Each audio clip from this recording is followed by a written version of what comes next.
Snow whipped across the village as the wind rattled the shutters of a quiet tavern. Inside, warmth and laughter pushed back the storm. At one table, two men spoke in hushed tones.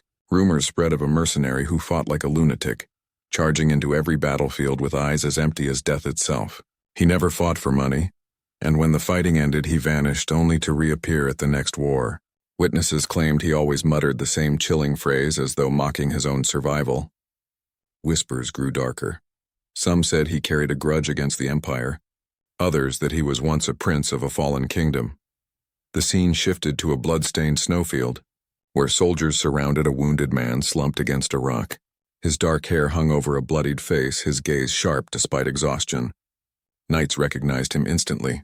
It was Yuri Briol, Third Prince of Briol, disgraced and wandering, searching not for victory but for a place to die.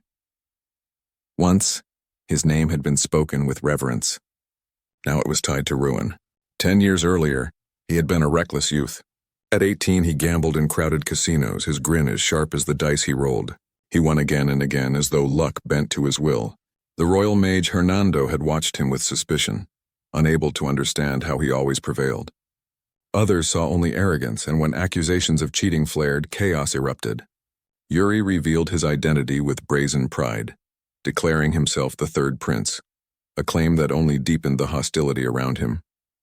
In those days, his arrogance was a spark ready to ignite into disaster. Far from Briel, in the shadows of the empire, another story unfolded. The imperial princess Ekaterina Ivarna Granstein walked a dangerous path of secret meetings and broken trust. What began as a fragile connection with Yuri ended in betrayal, symbolized by the necklace she cast aside. From that moment, the fragile balance between Briel and the empire fractured. Provocations grew, then spiraled beyond control. The empire's ambition became war. One night, the cry of invasion shook Briol awake. Flames devoured the capital. Towers collapsed into rubble, and the palace, once a symbol of strength, became an inferno. Yuri stood before it, dwarfed by fire and ash. What followed was a war that stretched on for years, endless and merciless. Briol's mightiest general, Yuri Briol, was gone, and with him vanished the last hope of resistance. The empire pressed its advantage without mercy. Villages were razed, armies scattered, and survivors pushed to the brink. Yuri fought on the battlefield with unrelenting ferocity, but his rage carried the weight of grief more than the will to live. To his soldiers, he looked less like a prince fighting for a kingdom, and more like a man seeking death. The toll grew heavy. Comrades fell one after another, their bodies left behind on the fields of ash. Among them was Laurent, who threw himself into the path of a blade meant for Yuri. His sacrifice tore a wound deeper than steel ever could. Yuri's grief turned into fury, and he cut down enemy after enemy, even as his soldiers begged him to retreat. They reminded him that his survival was the last thread holding Briel together. Dragged from the battlefield, he carried the sound of Laurent's final words in his ears like chains he could never break. As the war dragged on, Yuri's life became one long flight between battles. He fought through smoke and blood, fled through forests, and hid in warehouses with only shadows for company. Every time he closed his eyes, he saw his burning home. Every step forward reminded him that he survived while others perished. Escape became duty, and survival became the only form of resistance left. Yet doubt gnawed at him. The timing of his father's absence, the sudden aggression of the empire, and Ekaterina's betrayal all pointed to a pattern too sharp to ignore. Desperation drove him to send letters, but the only reply he received was 2 words that broke him completely. "I'm sorry." No explanation, no hope, just despair on paper. From then on, Yuri's blade became an outlet for his torment. He threw himself into battle after battle, each swing fueled not by strategy but by guilt. To enemies, he was a demon in human form. To himself, he was little more than a ghost punishing his own existence. Rain often washed over him after the carnage, mingling with blood and mud, as if the world itself sought to erase the evidence of Briol's fall. He endured ambushes, encirclements, and desperate last stands. Each time he fought until his body failed, only to rise again when death passed him by. The more he survived, the less he understood why. All the sacrifices, all the blood spilled became harder to remember, harder to justify. The war blurred into one endless nightmare, and he wandered through it as both victim and executioner. When surrounded and outnumbered, his arms numb from exhaustion, Yuri realized his struggle resembled less a fight for life and more a search for death. Even as his men shouted for him to escape, he saw only the faces of those already gone. And when he ran, pursued by the Empire's soldiers, it was not victory he carried with him but the unbearable weight of failure. Through storm and fire, one truth became clear.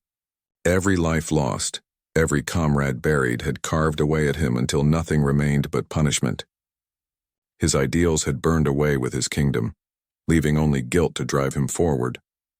The Empire had destroyed Briel through treachery, but Yuri carried the ruins inside himself. Even in defeat, he could not lay down the burden of his bloodline. His pride, his faith, and his very identity collapsed under the truth. And then, at the breaking point, came the echo of his name. The cry of Yuri Briol pierced the darkness. He jolted awake, drenched in sweat, chest heaving as the nightmare's echo clung to him like chains he could never escape. Yuri jolts awake, his body drenched in sweat, trembling as the nightmare still clings to him. His wide eyes dart across the dimly lit room until a voice cuts through the silence. "You haven't opened your eyes in 3 whole days." Startled, Yuri stiffens. At his bedside stands a tall figure, broad-shouldered, clad in a gold-trimmed uniform. Stern eyes, a black beard streaked with gray, and an aura of authority. "Are you all right?" the man asks, his voice deep, carrying both concern and command. Yuri's lips part. Father?" The word hangs heavy in the air. His father had been dead for years. Then how? His chest tightens, thoughts spiraling. Don't tell me. Did I end up in hell after all? Confusion twists in his mind. But then his father chuckles faintly, resting a warm, grounding hand over his son's trembling one. The touch feels real, painfully real. Memories stir, faded but familiar. Yuri manages a faint smile. "For someone who always preached honor, you certainly lived a wild life." The moment lasts only a heartbeat before, smack, his father's palm cracks against his head. "What nonsense are you spouting?" "Ugh," Yuri yelps, clutching his scalp. "Can't you drop that bad habit even in hell?" "Repent," his father roars, the command booming like thunder. The mix of warmth and irritation feels so vivid, so alive. It's as if the past itself is bleeding into this moment. Then Yuri's eyes snap open once more, his own name echoing in his ears. Yuri Briol. He gasps, confusion swirling. Was it still a dream or something more? The answer comes slowly. This is no dream. He has returned to the spring of his 13th year. The castle rises beneath blooming cherry blossoms, petals drifting in the sunlight. The air is warm, untouched by tragedy. At the dining table, laughter rings, parents and brothers together in a memory he thought forever lost. Now it is real again. Yuri Briol, the third prince, has been given a second chance. Curtains sweep open, flooding his chamber with golden light. A servant's voice calls gently, "Your Highness, it's time to get up." The boy stirs beneath the blankets. A new morning, and with it a new fate. But Yuri is not one to let doubt linger. He turns to Ina, the maid, and with an almost mischievous seriousness declares, "Slap me." 3 times. "Make it sting." Ina freezes, horrified. "What? That would be treason."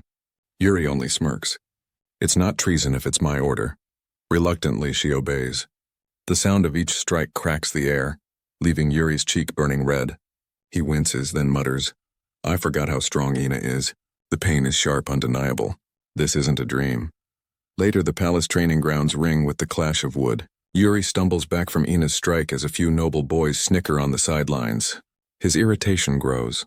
No one believes in him, not even Bernard. Bernard, the man once known as the sword demon.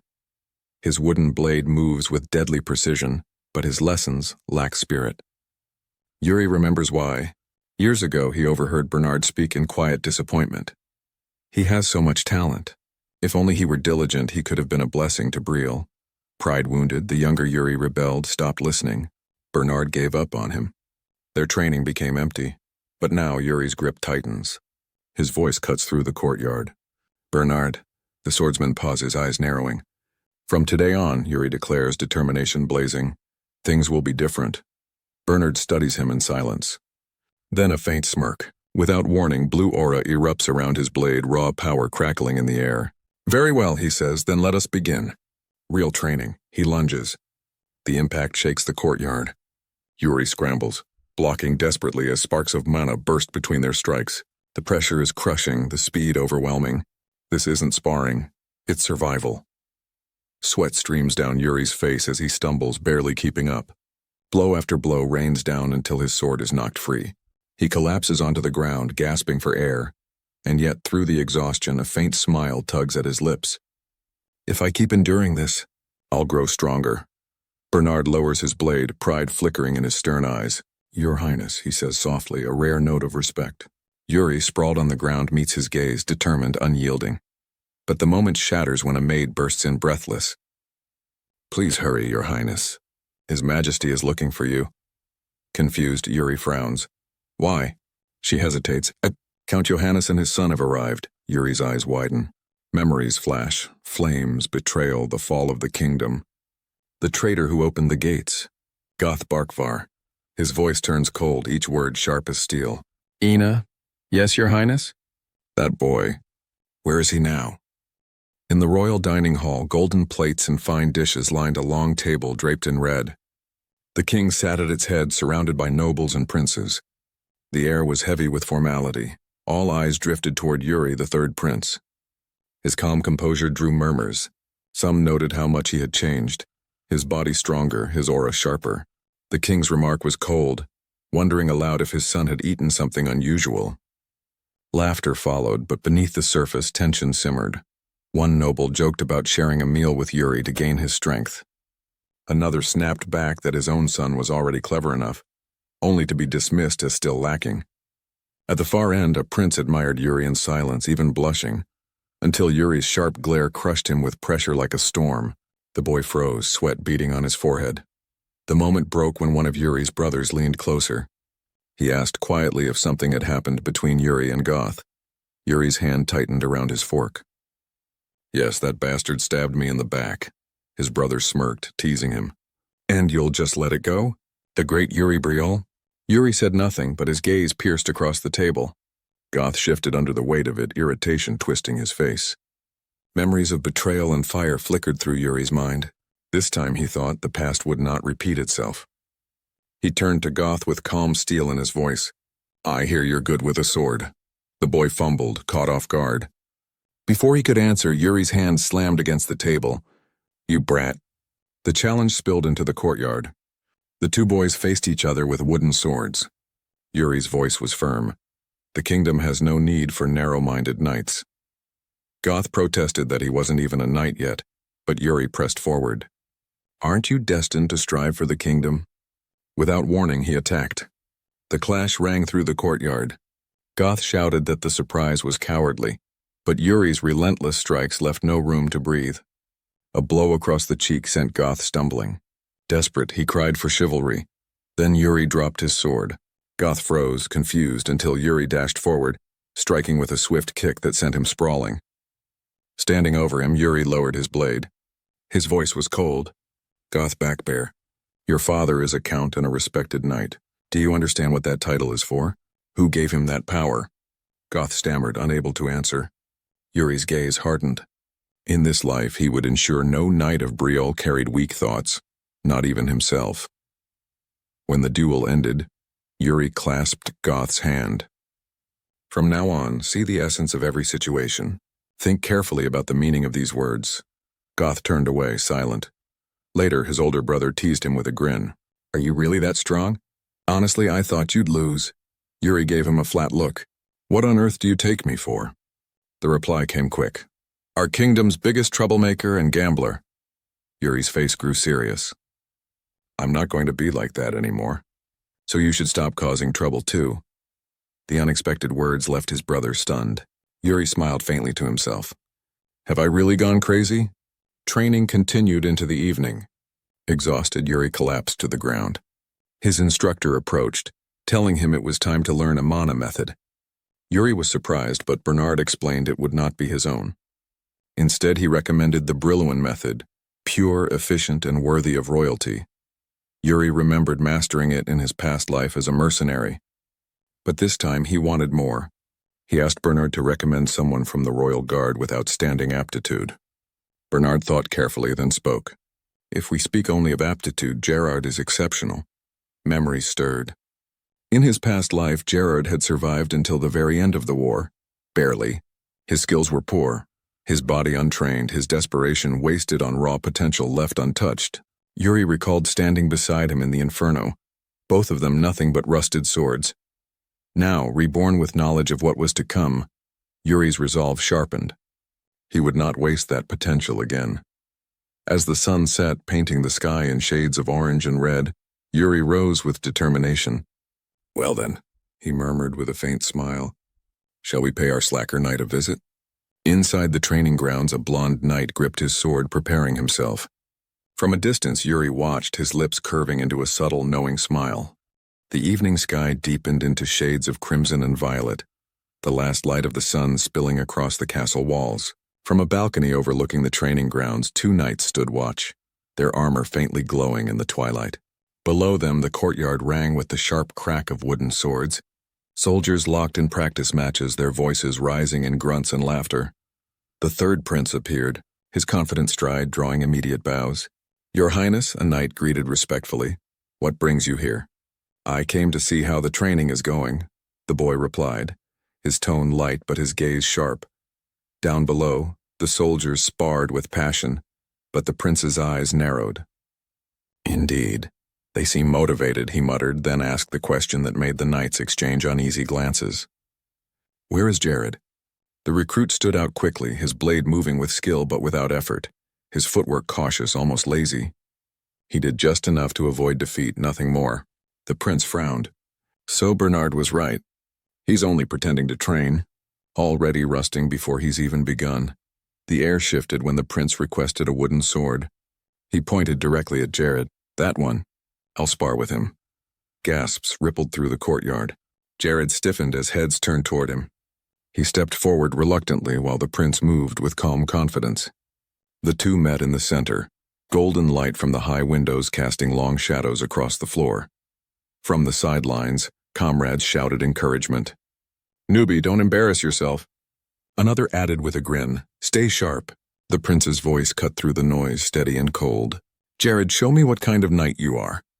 Jared hesitated before muttering, "Fine." Their blades met in an explosive clash, the crack echoing like thunder. At first, Jared's movements impressed. His strikes were sharp, his timing precise, his defense solid. "As expected of Jared," one knight exclaimed. But the prince's expression never faltered.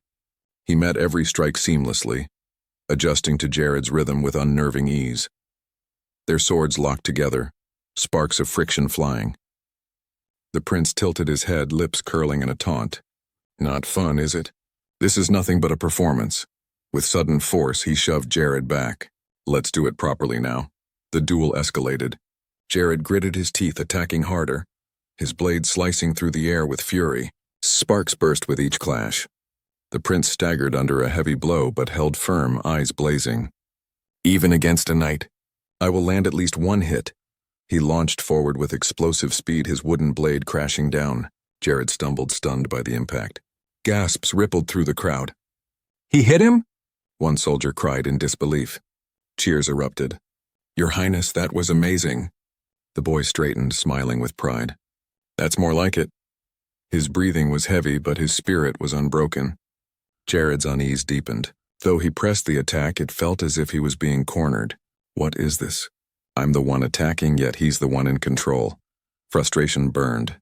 Energy crackled across his blade. A sudden surge of blue aura flared to life, shocking the arena. "He's using a mana sword?" Knights shouted in panic. "Against the prince?" Even Jared froze at what he had done, but the prince didn't flinch. Calmly, he unwrapped his bandages, gripping his sword tighter. "Pick up your weapon." Steel and mana collided, the hall trembling with each impact. Sparks and blue light scattered wildly as the two pushed harder. The prince's lips curled into a dangerous smile. "Now this is getting fun." Every strike grew sharper, faster, heavier. Jared drove forward with raw strength, his aura surging. Yet the boy didn't falter. He matched him blow for blow, his determination burning brighter with each clash. The knights on the sidelines shouted in disbelief. He's forcing himself beyond his limit. The sight was unlike anything they had ever seen.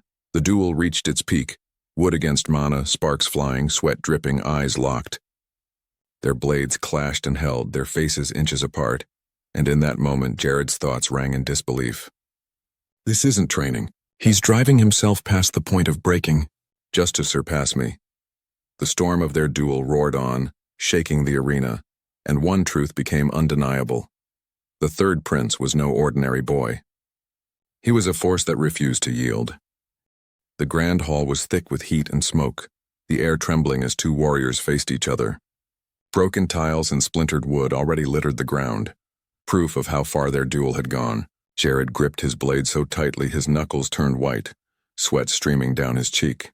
It feels like the blood in my veins is boiling, he thought, heart pounding like a drum. With a surge of adrenaline, he charged.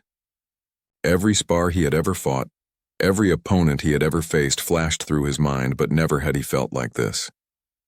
Not even against someone stronger. Why does it feel different now?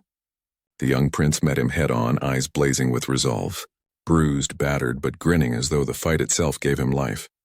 Their blades collided with a deafening clang, sparks flying, echoing against the walls like thunder. Jared's chest tightened. This boy, how can he fight like this? Each strike pressed harder, stirring something deep inside him. It was frustration, awe, and something dangerously close to respect. Damn it, he roared, veins bulging as his mana flared to life. Blue flames wrapped around his weapon, flooding the hall with crackling light. With both hands he swung down furiously.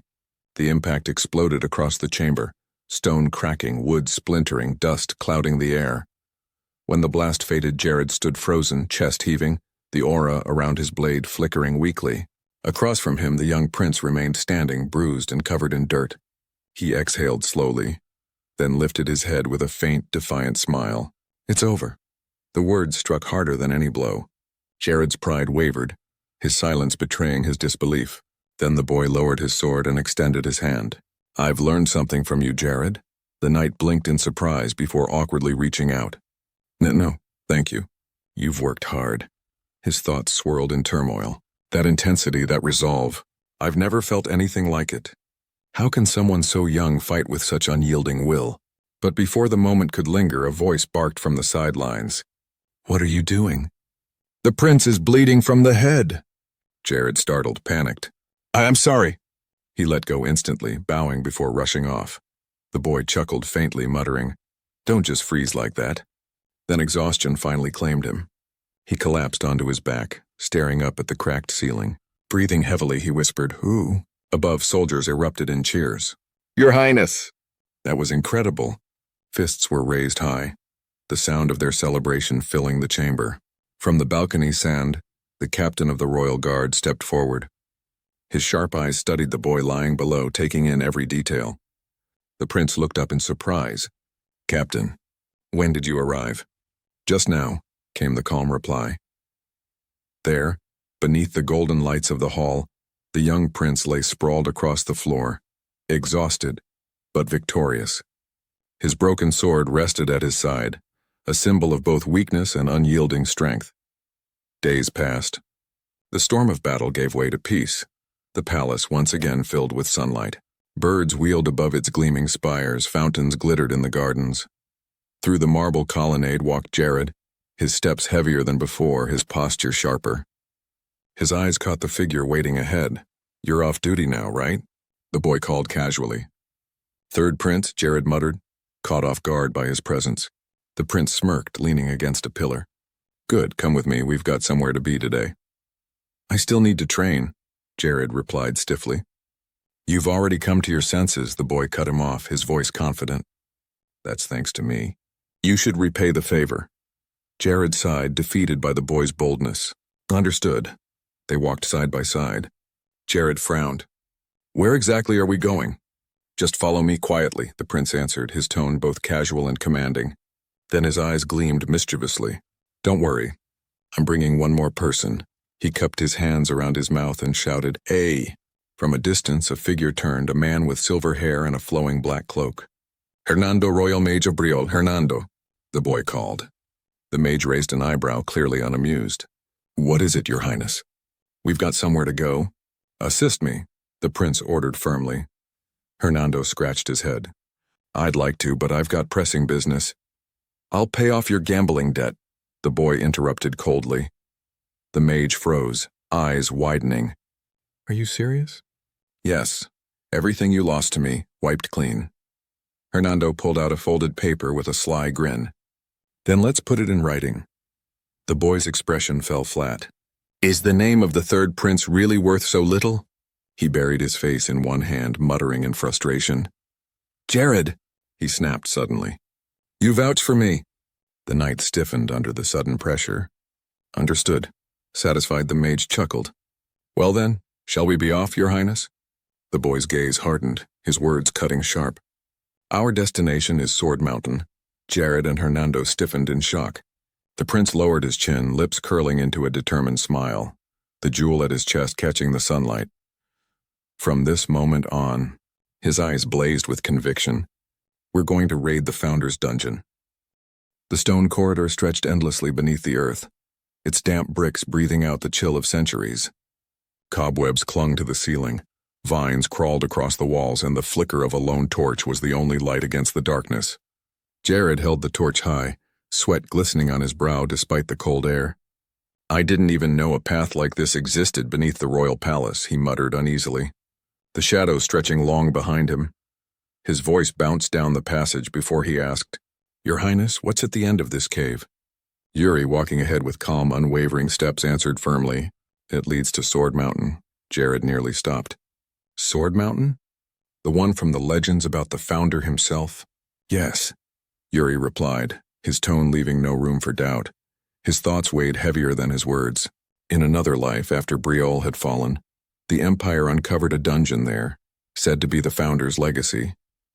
Back then it had been nothing but an escape route for him, a path of survival that left the true inheritance in enemy hands. This time would not be the same.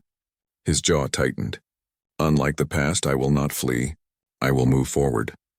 The corridor eventually gave way to sunlight. A heavy stone door groaned open, vines snapping as Yuri pushed it aside. Beyond lay a vast forest, Sword Mountain looming in the distance. Hernando's eyes narrowed as he followed them out. So this is where Sword Mountain begins? By the way, Your Highness, that door, it looked like an artifact. Where did you even get the key? Yuri's gaze hardened. You don't need to know. Hernando's mouth twitched. Right, of course. As they walked, Hernando brushed against a thicket of thorned leaves. He yelped, jerking back as blood welled on his hand. Ah, it stings. Be careful, Yuri ordered, sharp and unbothered. The leaves here are dangerous. Don't get careless in nature, 1. Hernando, 0. The forest thickened, the air heavy with damp earth. Branches snapped as the three made their way forward. Hernando leaned close to Jared, whispering with suspicion, Has the prince eaten something strange lately? Jared shrugged, half amused. It seems like it. Are you two not coming? Yuri's voice rang back, impatient and cutting. Leaves whipped behind him as he strode ahead. Hernando sighed. Some things never change. Suddenly, Yuri stopped cold, raising his hand. Quiet. From the shadows, low growls rumbled. Pairs of glowing eyes appeared one by one until a full pack of direwolves stepped into view, their teeth bared. They're pack animals, Yuri said calmly. Expect more of them.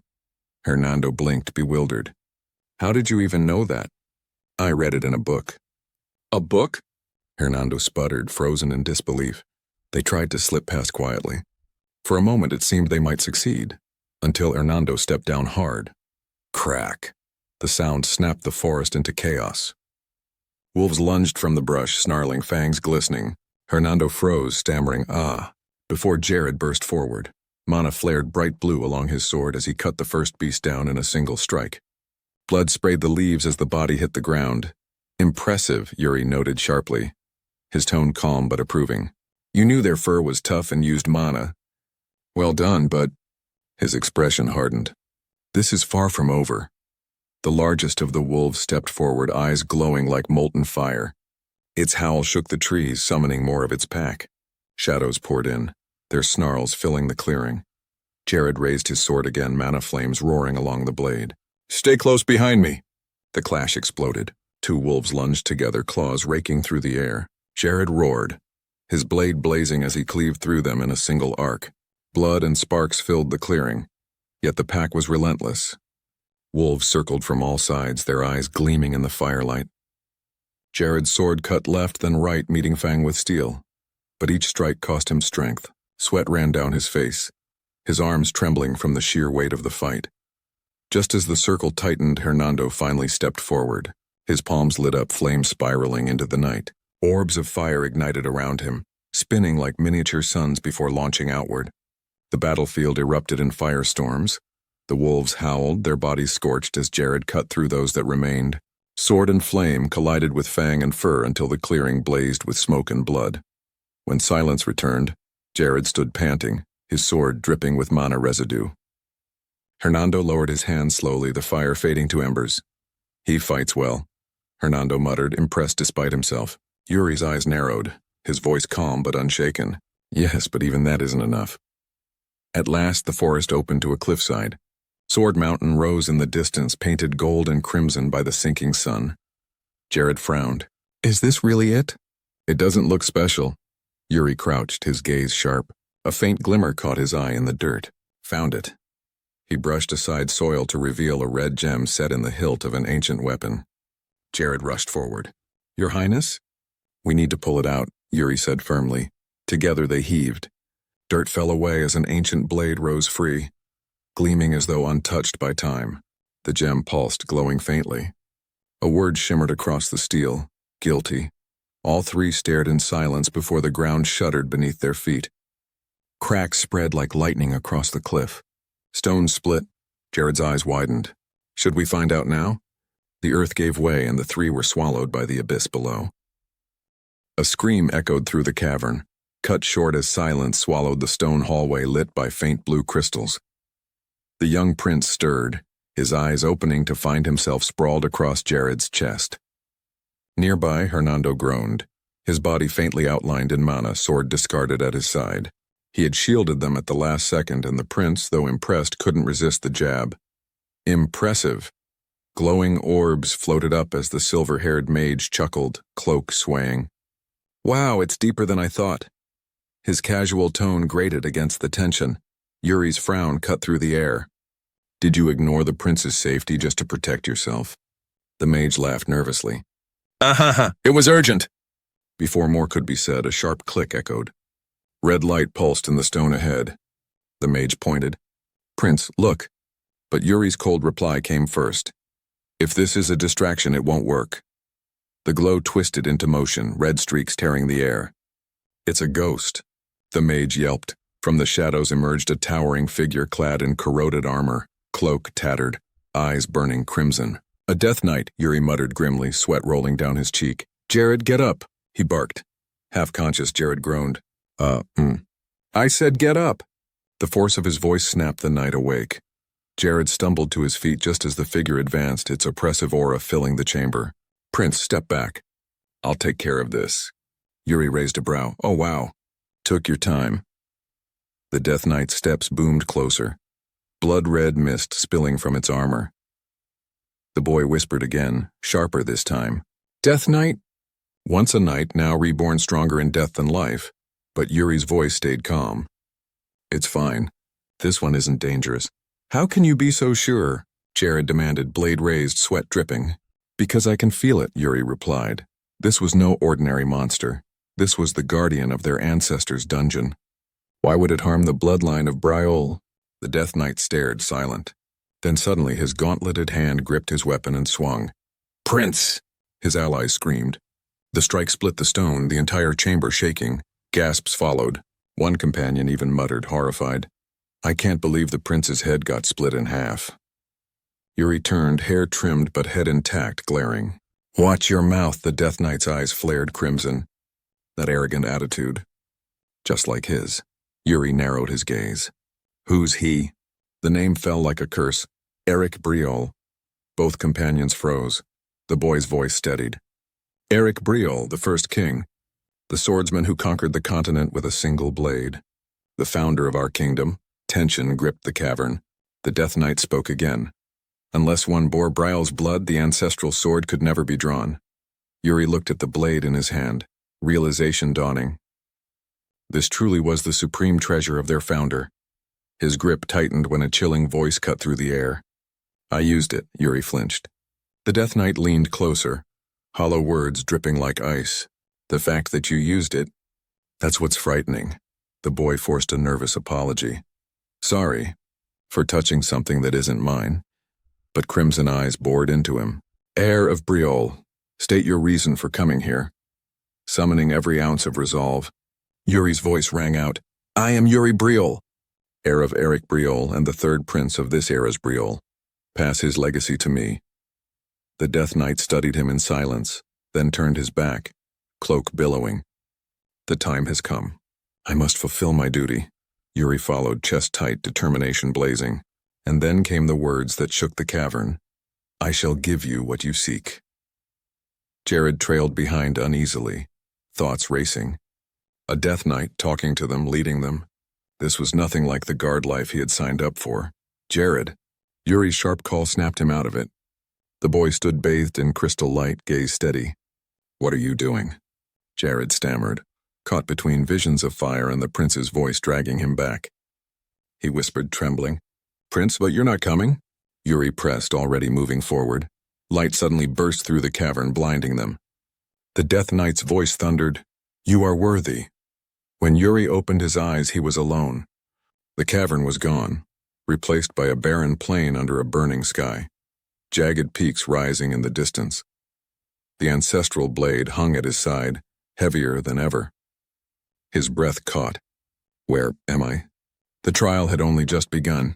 He walked forward across the wasteland until a silhouette appeared on the horizon.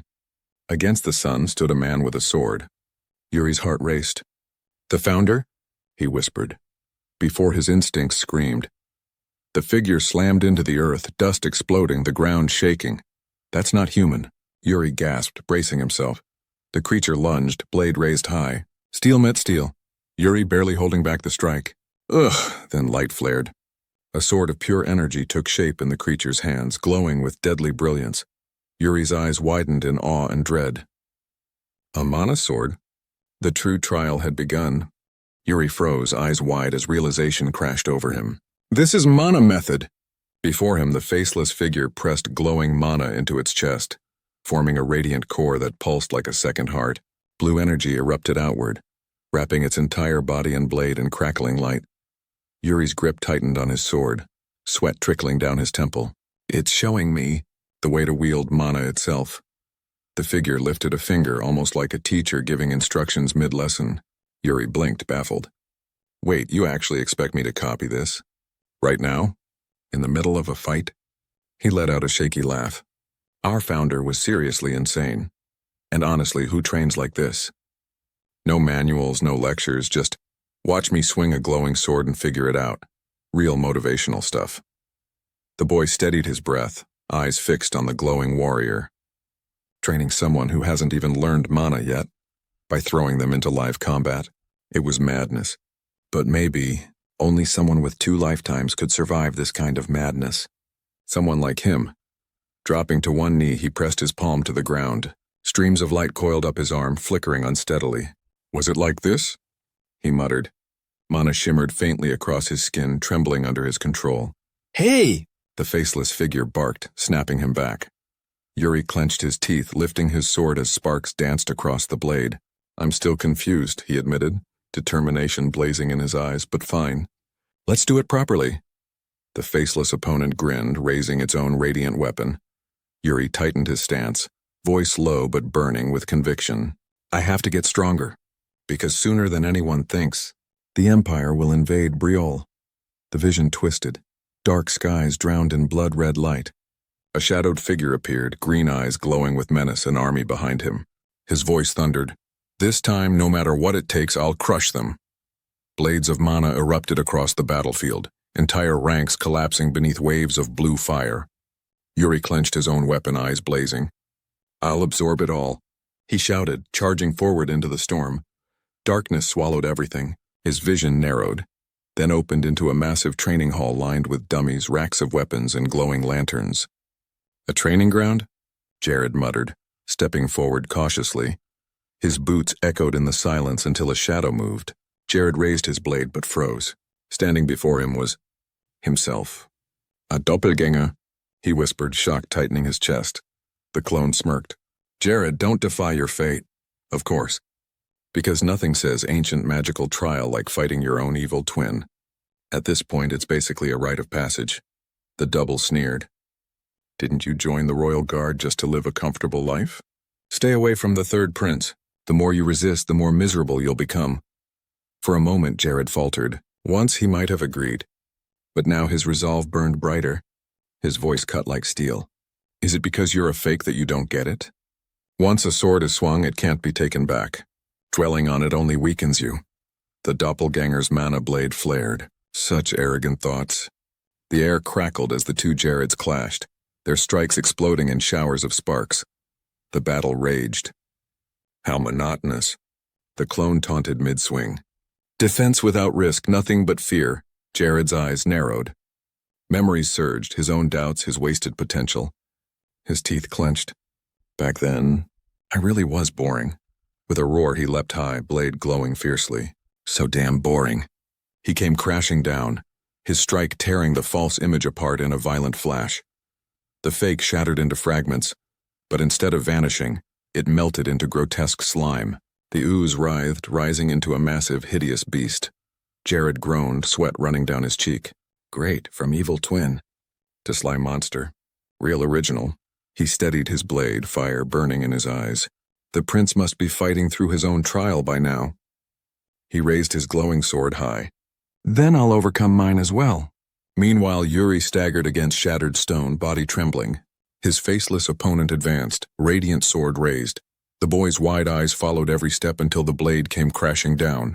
A violent surge of mana exploded on impact, flooding the battlefield in blinding blue light so intense it swallowed everything. The trial had only just begun. The young prince stood cornered against the shattered rock wall, breath ragged, his sword shaking in his hands. Dust and mana still swirled through the cavern, painting the battlefield in a haze of blue light. The faceless warrior advanced slowly, each step ringing with menace, its glowing blade lifted high. The strike came crashing down with enough force to split the mountain, but Yuri's eyes flared with defiance. Mana surged violently through his veins, his body screaming under the weight of it. With a roar, he swung upward, his sword blazing, colliding head-on with the descending strike. The cavern erupted. The ground tore apart, dust and sparks swallowed everything.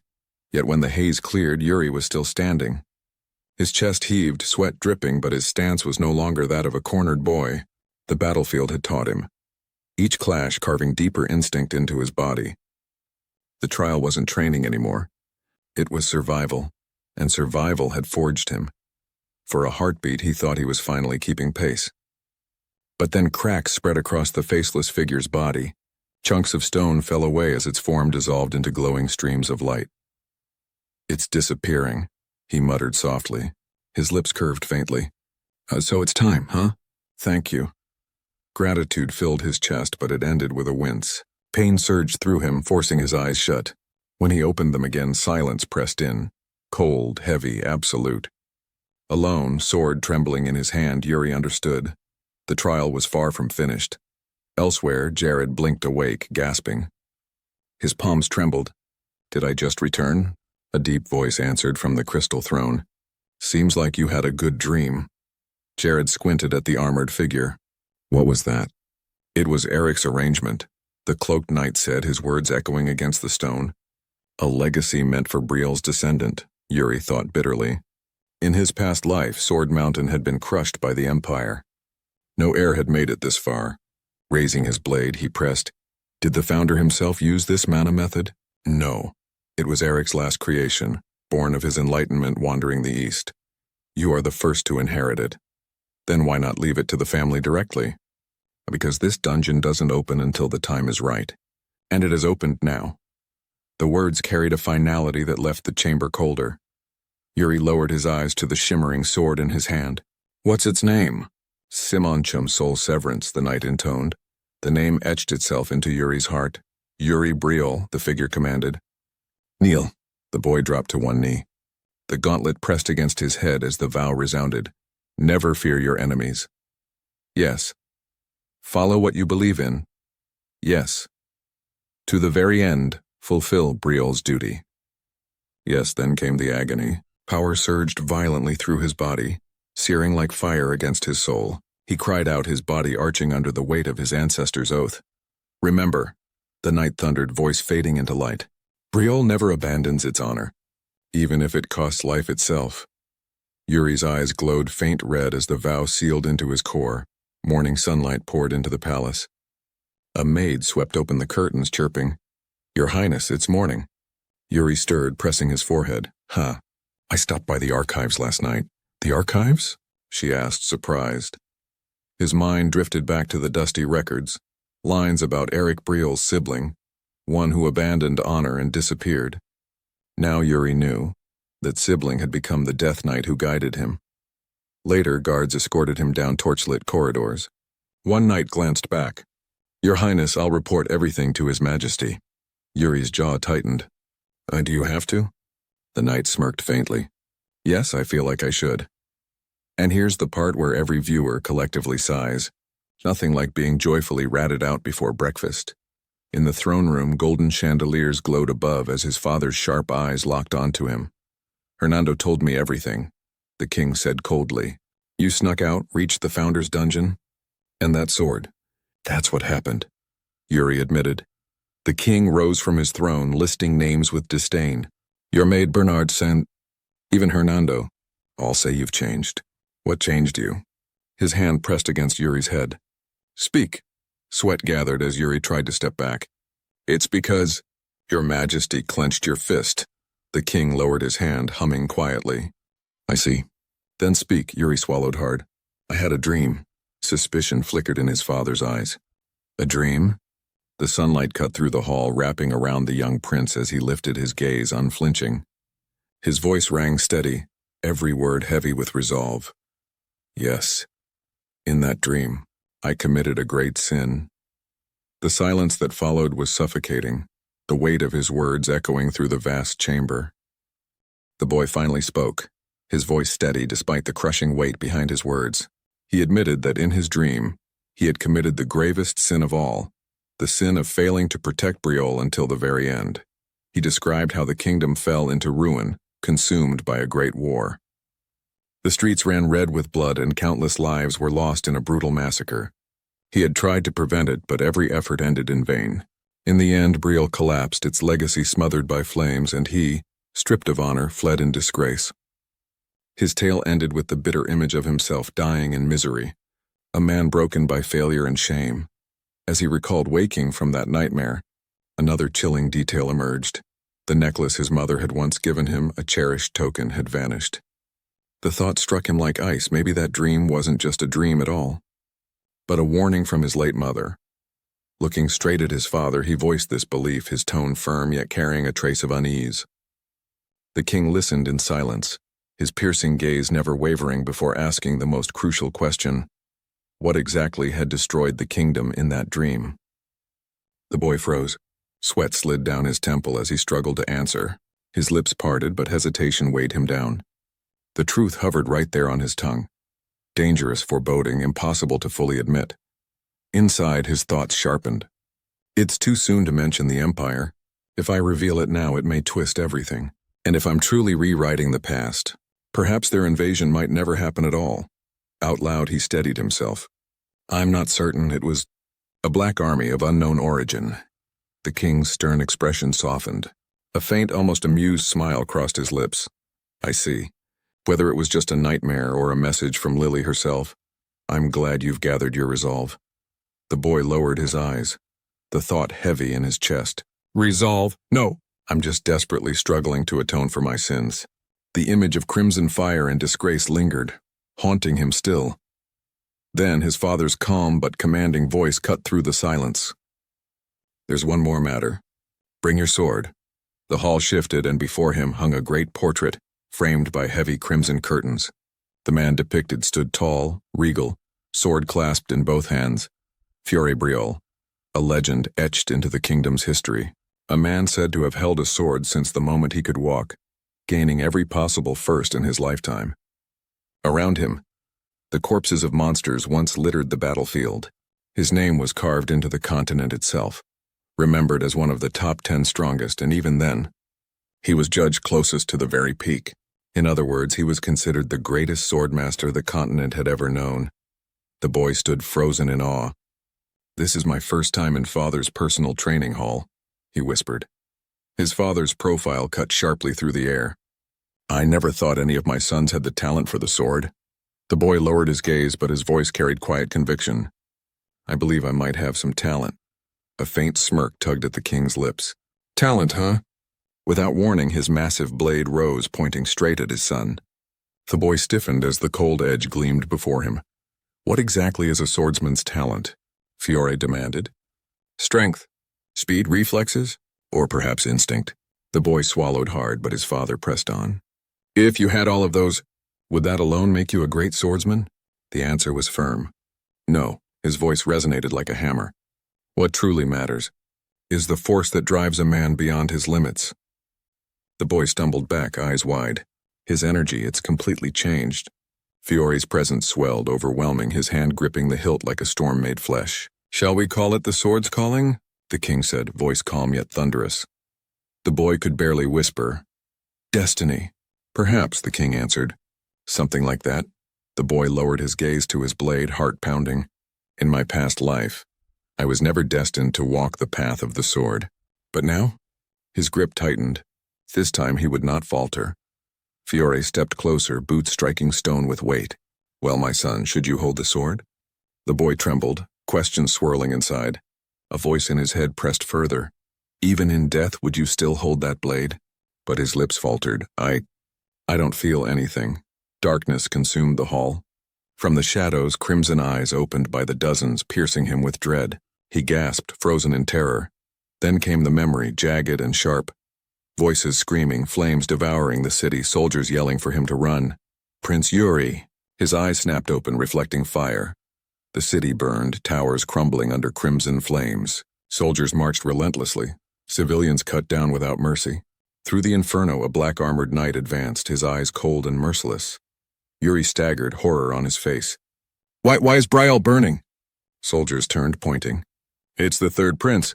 The last of Briol's bloodline is here. Steel clashed as they swarmed him. His eyes went wide, his chest tightening. The Imperial Army? Don't tell me. The dreadful realization struck. The nightmare wasn't over. As fire swallowed the kingdom once more, Yuri looked down at his own trembling hands. No, at this moment, this is when Briel was destroyed. A wall of fire devoured the once glorious city of Briol. Towers crumbled into ash, swallowed by a blaze so fierce it looked as if the heavens themselves had turned against the kingdom. Flames reflected in pools of blood as bodies fell in the streets, cut down, trampled, erased without mercy. Steel flashed, a soldier's boot pressed down on a fallen man. One swing. Cold. Efficient. A life ended against the glow of the inferno.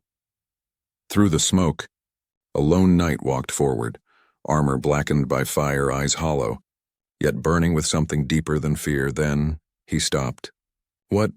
His voice cracked, unable to understand what he was seeing. Before his eyes, Briel, his home, burned. Why? Is Briel burning? He whispered. The flames roared in answer. Shouts cut through the chaos. It's the Third Prince! The last Prince of Briol is here! Kill him! He turned sharply, cloak whipping in the scorching wind. Imperial soldiers advanced, blades dripping with murderous intent. His heartbeat thundered. Imperial army, A tremor spread through his chest. Memory and reality blurred. Wait, don't tell me. His grip tightened on his armor as breath escaped him in a whisper. I've returned. As if triggered by those words, the past life he thought was just a dream came flooding back. Fire, screams, the fall of Briel. All of it. The flames crawled up the castle walls like living beasts. The Imperial army marched through the blaze with terrifying order, crushing fallen banners beneath their boots. The young man stood motionless amidst it all, breath ragged, eyes filled with disbelief. Was it all just a dream? He muttered. But the stench of burnt steel and blood proved otherwise. So this is how it ends. Briel destined to fall again. His sword lowered, the tip dragging along the scorched stone. It can't be stopped. Enemy blades glinted through the flames. He stood alone, scorched, wounded, cornered. But as the enemy approached, something inside him shifted. His heart pounded, echoing like war drums in his ears. But I already made a vow. A voice echoed from memory, stern and steady. Never fear the enemy. Do what you believe in. His eyes sharpened. Fear faded. Resolve took its place. With a sharp breath, he raised his sword, this time not as a desperate survivor, but as a Prince of Briel. Steel met steel. Sparks burst. Blood followed. Flames swallowed the world around him as mocking voices echoed from beyond the inferno. Prince of Briol, you're a dead man now. Just give up already. He didn't flinch. Briel, he murmured, his grip tightening around the blade until his knuckles bled. Then, lifting his sword, blue mana crackled along its edge. House never throw away its honor, even if it means death. Ah! His roar tore through the fire as he charged, blade crashing into enemy steel like thunder. Spears lunged toward him, armor shattered. Blood sprayed across the burning ground, but still he fought, eyes glowing with a crimson light that refused to die. Fulfill Briol's duty until the end, and then everything shattered. The fire vanished. The battlefield faded. Silence. He opened his eyes. The flames were gone. The great hall stood in their place, quiet, still, untouched. Yet his hand trembled around the sword, as if it still remembered the heat of that burning oath. A voice reached him. Yuri, can you hear my voice? He turned. His father stood before him. Father? The Black Army. A firm hand rested on his shoulder. Yuri, calm yourself. It was only an illusion. An illusion? He echoed. Yet the heaviness in his chest said otherwise. His father looked at him with eyes far more serious than before. I was wrong. The air grew heavy as the king lowered himself slightly, meeting his son's gaze directly. Yuri, you will take up the sword. For a moment Yuri said nothing, then slowly a smirk tugged at his lips. Yes, I've made my decision. His father studied him in silence, as if weighing the fate behind that choice. Anyone watching would think Yuri had just signed a death oath. Yuri laughed lightly, tapping his chest. Relax. I'm a genius, after all. And just like that, the intense air cracked for a moment until a sudden bam echoed. Under a clear sky, the training ground stood peaceful. Bernard turned as Yuri approached, hand still rubbing a fresh bruise on his head. Your Highness, Bernard greeted. Yuri's expression relaxed. Yet something in his eyes had undeniably changed. Bernard, he said quietly, you stayed in Briel to duel my father, right? Yes, Bernard replied calmly. Yuri's gaze strengthened. Then even if you never get that duel, if I asked you to stay, would you? Bernard paused. Then with a faint smile, he answered, No, Yuri scowled internally. Heartless as always, but Bernard's tone softened. However, if you show me something worthy. Yuri looked up, eyes narrowing. Like the swordsmanship of Yuri Briol. Bernard finished, voice carrying a quiet challenge. Then I might consider staying. Under the bright courtyard sky, Bernard stands with his arms loosely crossed, watching Yuri with mild curiosity. The founder's swordsmanship. You want to learn it? He asks, clearly intrigued. Yuri nods, trying to play it cool. I just got curious. He scratches his neck like he didn't just drop the most insane request. Bernard hums, stroking his mustache like a wise old mentor from every fantasy story ever. Yuri quickly adds, almost awkwardly, but honestly it might not help you. Bernard just nods, unbothered. Even incomplete, I'll take it. I've considered that already. Yuri sighs. I'm telling you, this won't benefit you. Then, shring, he draws his sword. Blue mana erupts, wrapping around his blade and his entire body like living flame. This swordsmanship is one with the mana method. They can't exist separately. Bernard blinks in surprise. Mana method fused into swordsmanship, that's new. Yuri closes his eyes briefly, mana swirling steadily around him. That's why it can't fully be taught. It'll always be incomplete if passed down by someone else. For the first time, Bernard's expression shifts. Not impressed, but something close to respect. He finally nods. That's fine, Yuri freezes. You're serious? Bernard places a hand to his chest, smiling confidently. Incomplete or not, I'll take it. I'll make that my condition for staying in Briol. Yuri thinks to himself. Wow. Confidence level. Legendary NPC who refuses to die in the tutorial. Still he smirks. Fine, but you're staying in Briol, got it? Understood. Bernard steps back, boots echoing against the stone courtyard. He raises his sword with firm elegance, then, show me. Mana flares once more around Yuri's blade as he lowers his stance. All right then, I'll show you. Yuri Briol Simunchum. Mana crackles like lightning around him. Then he tilts his head slightly. Oh, and I forgot to mention. He glances aside casually. I was planning to keep you in Briel anyway. Ah yes, classic Yuri. Deadly aura, chaotic energy. Bernard lifts a brow. What, aren't you going to attack? Yuri pauses. What? Bernard smiles and moves first. Foom. Mana roars around Bernard as his strike comes down like a hammer. Yuri's eyes widen. Wait, why would you? Boom! Sword meets stone, an explosion shaking the courtyard. And now you tell me, Yuri yells, clashing blades as sparks of pure mana erupt between them. Cut. The sun dips beyond Briol's walls, sky glowing orange. Later that night, Yuri lies on his bed, staring at the ceiling. His eyes reflect faint golden light. It's changing. Images flash through his mind, flames ruin the fall of Briol. But this time, he sees Bernard, still in Briol, still fighting. Even without fighting the Empire yet, things are changing. He raises his hand slowly. Changing the future once felt like some vague fantasy. A faint smile breaks across his face. But little by little, it is changing. His eyes sharpen. But not enough. This time I'll stop the Empire, definitely. A voice cuts in, flat and unimpressed. Definitely, this time don't cause trouble. Yuri flinches. He turns. Ina, arms folded like a disappointed babysitter. He blinks. Do I have plans tomorrow? She sighs like she's aged 20 years watching him. You cause trouble daily. And yes, you have a meeting. The Elders' Council. Yuri just stares. Ah, damn it. Morning. The great council hall of Briol. Polished marble, chandeliers glowing.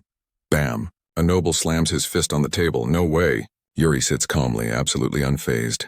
Yep, Ina called it. Opposition from round one. Duke Gennard of West stands, face red. It is unacceptable for His Highness to learn an unverified mana method. Murmurs ripple through the nobles. Yuri leans back, voice calm.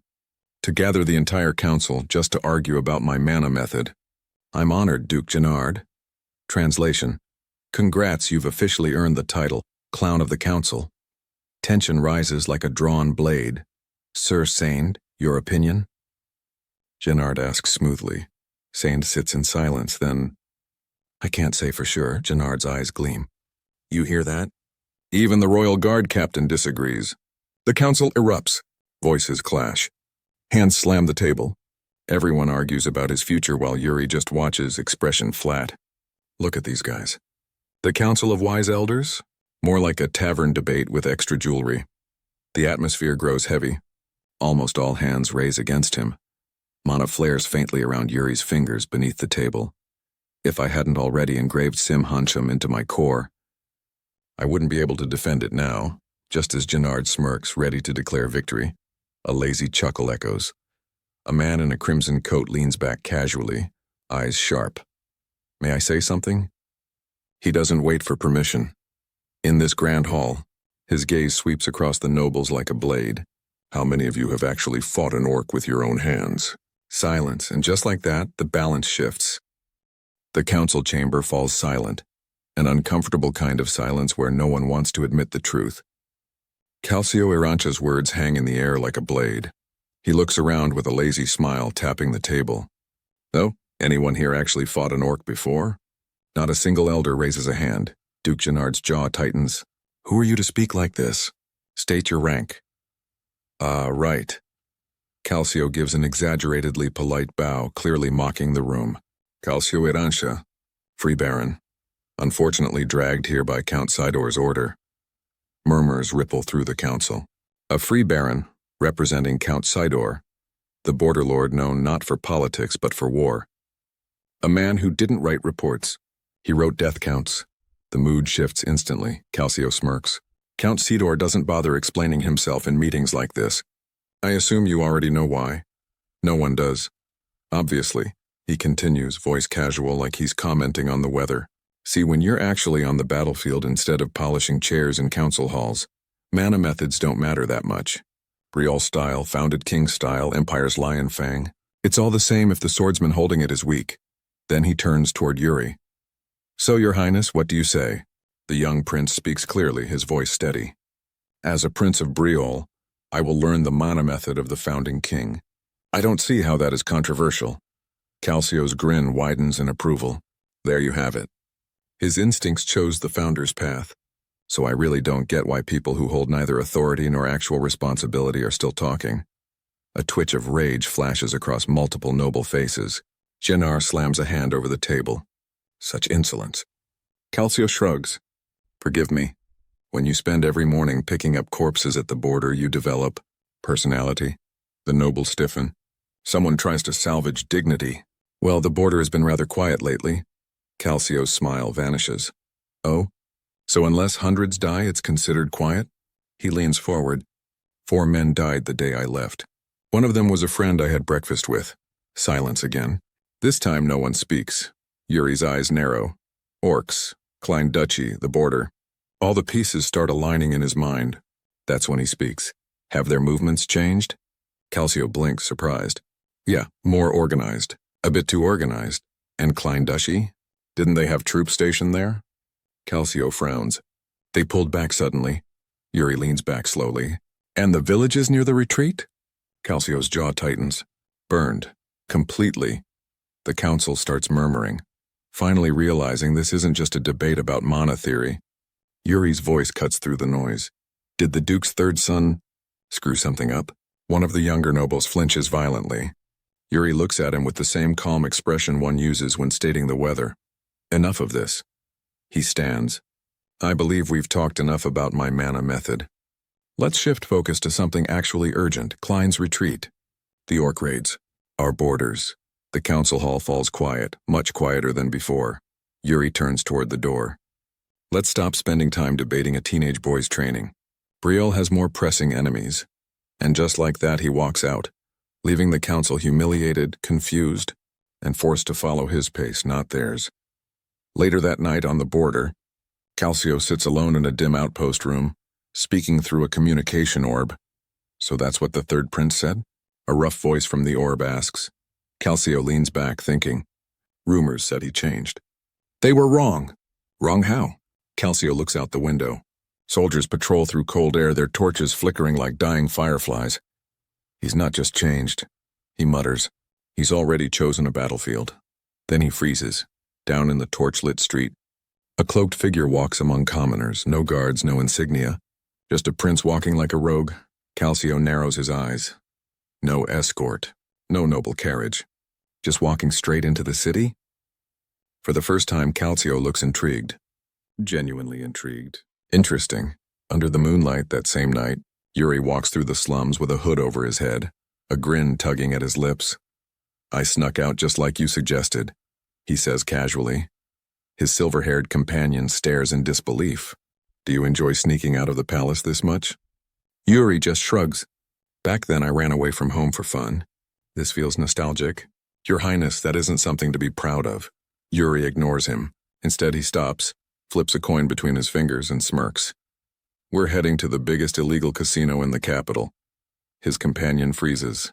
I thought you said you weren't going to do anything shady. Yuri pats him on the back. Lead the way. Don't pretend you don't know where it is. The silver-haired mage sighs in defeat. Every time I black out drink, I wake up there somehow anyway. Yuri stops at the crossroads, looks ahead, and his eyes sharpen. I'll say this in advance, he declares. Everything I'm about to do is for Briel. His companion stares. Just how much are you planning to win?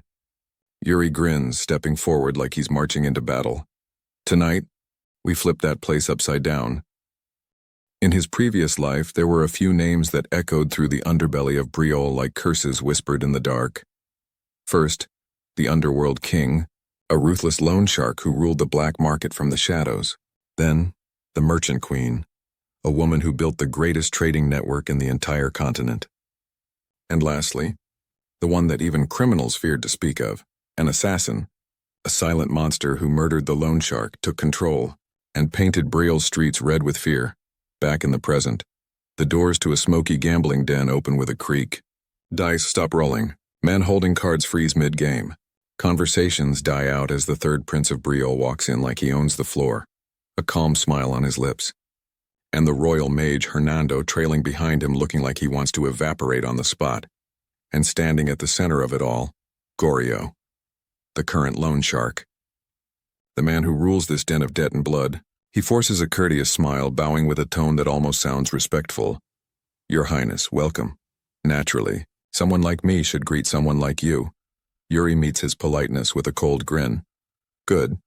Saves me the time of announcing myself.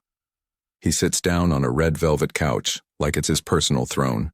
Hernando sits beside him, whispering nervously if they're actually here to gamble. The prince doesn't even spare him a glance. Quiet. Goryeo leans forward, amused. If you're not here for games, then perhaps money? Yuri nods without hesitation. I'm here to borrow. A large amount. The room goes still. Goryeo chuckles, intrigued. A prince asking a criminal for money instead of a bank. Either madness or strategy. What for? He asks. Yuri doesn't blink. Mugranza. A rare spice harvested only in the Klein Mountains. Soon war will break supply lines. The only alchemist capable of refining it will die in the first wave. And when that happens, he leans back, calm as a king delivering a prophecy. I will own the price of Mugranza itself. Hernando goes pale. Even Goryeo's polite smile cracks for a moment. This isn't some clueless prince throwing money around. This is a predator preparing to control a trade war. Goryeo studies him in silence. Then slowly, he laughs.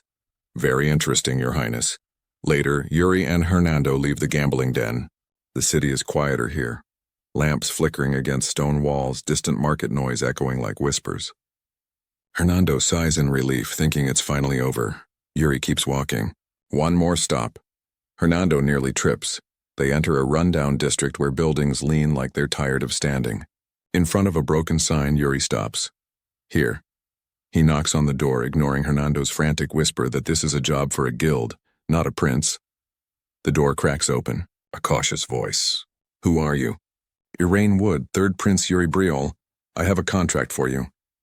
The door doesn't open any wider, but tension fills the air. Hernando looks between them, horrified.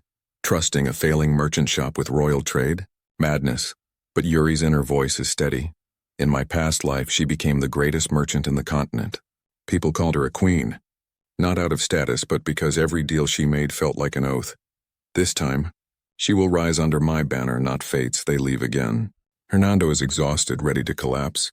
Yuri walks ahead, cloak swaying behind him like a silent declaration. Goryeo. Secured. Iraine. Chosen. Just one left, Yuri murmurs, eyes sharp as he steps deeper into the slums. The air changes, smoke, hunger, children fighting over stale bread. This place reeks of forgotten lives, the kind of place where monsters are born, not nobles. Yuri scans the alley. There. A group of ragged kids huddle beside a broken water barrel. They flinch at the sight of cloaks and steel, wary and feral. Yuri steps forward calmly. I am Yuri, Third Prince of Briol. The children don't move, but one of them slowly lifts his head. Long blue hair falls over cold eyes that don't belong to a child but a hunter. For a split second, Yuri sees a flash, blood on the cobblestones. Goryeo gasping his last breath, a blade glinting in the moonlight. In that same face, older, soaked in crimson, the assassin who once slaughtered the entire underworld. The memory fades. Back in the present, Yuri speaks clearly, like he's naming fate itself. Asana. Asana stands frozen in the alleyway, dirt clinging to her skin as the children hide close behind her. Their eyes flicker with fear. In the shadowed moonlight, she recognizes the cloak and her lips part slightly. Prince, she doesn't bow. She doesn't soften. Her jaw stays locked, suspicion still burning in her eyes. Why is he here? What does someone like him want in a place like this? Yuri meets her stare with a calm, steady gaze. No need to be wary. I simply saw children in need during an inspection. A pouch is handed to Yuri with trembling hands. He accepts it focused, as if everything is proceeding exactly as he intended. From behind Asana, a small child peeks out, clutching her clothes tightly. Is it this child? For a moment, time fractures. A memory flashes. Asana in another life, kneeling in front of Goryeo, begging for money to save this very child. Goryeo watches her with cold amusement, just as he had watched countless others fall into debt and ruin. This time, I will change where it all begins. Back in the alley, Yuri extends the pouch toward her. Use this money to get treated at the temple. Asana hesitates. Her fingers tremble around the pouch. What do you want in return? She forces herself to speak. What I want. There's one thing. Yuri steps forward with steady confidence. I am Yuri Briol, Third Prince of Briol. Remember this name. The children blink, slowly realizing. Then they run off, clutching the money as if holding on to hope itself. Silt follows behind, still confused. Why would you give that much money to beggars? Yuri doesn't even look back. It's an investment for the future. Asana stays behind, clutching the pouch to her chest, stunned and breathless. I've pulled them into my fate, and now there's only one person left. Later, Yuri and Hernando walk through a silent alley. Yuri stops. Hernando, at the Founder's relic site? What did you see? Hernando pauses, then smiles like it's no big deal. Gambling. I risked my life at the Imperial Basragas casino. Yuri stares. Of course, that's just like him. Hernando adjusts his cloak. Anyway, about today. But Yuri passes him with a cold voice. Be careful how you act. Morning light floods the Imperial Palace. Hernando stands before the throne. Hernando. Yes, Your Majesty. The king studies him, expression unreadable. I heard you left the capital with Yuri. Yes, Hernando replies calmly. He lured me out. A flash, lanterns blazing, the largest casino in the capital looming in the night. We went to the biggest casino in the capital. And you gambled? Yes, he lost all the money I lent him. The king narrows his eyes, listening. And afterward? Another memory. Yuri giving all the borrowed money to a rundown shop and even a starving orphan. He gave it all away. And observed the people closely. He seemed genuinely interested in how they live. The king remains silent. Then lets it pass. He changes the subject. The royal ball is soon. You never cared before. So what about now? For the first time, Hernando smiles. People change. I feel like dancing. For once. On the training grounds, Bernard lies breathless after intense sparring. Yuri smirks. He teases that Bernard must be popular with the palace maids. Bernard brushes it off. Yuri suggests he attend the ball. Bernard refuses immediately. His tone shifts. That sword technique of yours. It has no fixed form, Yuri nods. It just flows. Bernard admits honestly, to learn it. I need to see it in a real fight. The instructor steps forward, acknowledging Yuri's rapid growth, but warning him. You're progressing too fast. Your body isn't fully ready. Yuri smiles confidently. I'll handle it. The instructor exhales. Then, let's go another round. Yuri drops the wooden blade. With real swords, steel is drawn. Sparks are ready to fly. During the clash, Yuri calls out, if I land one hit, you go to the ball. Bernard doesn't even hesitate. No, you never keep your promises anyway. Mana crackles along Yuri's blade, blue light bursting out. We'll see about that. He launches forward, fast, precise. But not a single hit connects. Days later, the palace gates open to the glowing streets preparing for the royal ball. Carriages roll in, nobles stepping into the light. Inside one carriage, the second Prince Georgi Varna Grandsion lounges with quiet confidence. Across from him, a young girl watches through the window, eyes bright with excitement. He chuckles. Ekaterina, you can't take your eyes off the window. She smiles softly. It's been so long. I'm really looking forward to it. The empire moves, and fate tightens its threads. Under the pale glow of the moon, the royal palace shimmered like silver against the night. Inside, a young man stood before his mirror, his uniform embroidered with gold that caught the candlelight. How do I look, Your Highness? He asked, striking a confident pose. Behind him, the prince frowned. Too much. Take it off. Ina, the maid fixing his collar, hesitated. It looks pretty to me, she said softly. You used to like things like this. He didn't answer, just watched her in silence until she stepped back. There, all done. As she turned to leave, his voice stopped her. Ina. She turned, startled. Shall we dance? Her cheeks flushed. Pardon? I need practice, he said evenly, eyes calm. But I have no partner, she stammered, clutching her apron. Do we really have to? He chuckled. Don't tell me you'll step on my feet. I won't, she blurted, flustered as his hand found hers. Then follow my lead, he murmured. Their steps moved slowly, rhythmically beneath the chandelier's glow. Ina's heart raced, his hand firm but gentle. Are you underestimating me, Your Highness? She teased. I'm actually quite good. Oh? With who? He asked. I'm popular, she replied smugly, but this is my first time with someone this short. He blinked. She grinned. A beat later, Ina, you just stepped on my foot, she gasped playfully. Oops, another accident. Laughter filled the room, blending with faint music drifting through the palace.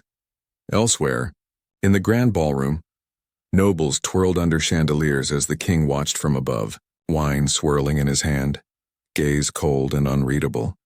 The royal ball glittered with light and chatter. The young prince mingled politely among nobles, though his attention broke when a tall figure entered, the infamous Count Sidor. The man's presence alone seemed to chill the air. So even Sidor came tonight, the prince thought. This isn't just a social visit. Soon his older brother approached, composed and elegant. Still wearing those glasses, brother? He teased. It's nothing for you to worry about, the prince replied flatly. A ceremonial horn silenced the crowd. Doors opened wide and a man in a crimson cape strode in, his golden hair gleaming beneath the lights. The king rose, voice steady. Welcome, honored guest, the noble bowed. I'm grateful for your hospitality, your majesty. Then he turned. I've come with my younger sister. A hush fell as she appeared, descending the marble steps like light itself. Her golden hair shimmered, her sky-blue gown trailing gracefully. I greet his majesty, she said, voice soft yet clear. The young prince froze. Yekaterina. Memories hit, her smile, their hands entwined, and the heartbreak that followed. Never again, he vowed. But when her eyes met his resolve faltered. She was as radiant as ever. He looked away, trying to mask the turmoil while his brother greeted her warmly. The night carried on with laughter and music, but for him, time seemed to stop between what was and what could never be again. Later, by the banquet table, he stood quietly nibbling a cookie, watching his brother lead a noblewoman in a flawless dance, as expected of Cedric Young. A true monarch, he thought bitterly. His eyes drifted again to Yekaterina, now smiling as another man offered his hand. The sight cut deeper than he expected. He turned away sharply. Damn it, he muttered. Then a cheerful voice snapped him back. Your Highness, would you like a cookie? Ina appeared, tray in hand, and a bright smile on her face. Her warmth eased the tension in his chest. Thanks, Ina, you've worked hard. Think nothing of it, she chirped. Compared to cleaning up after someone every day, this is easy. He smirked faintly. Enough talk. Just give me more cookies. Her laughter lingered as she left, leaving him momentarily at peace. But peace didn't last. The sound of approaching boots drew his gaze upward. A tall man in a red cloak stood before him, presence heavy, eyes sharp.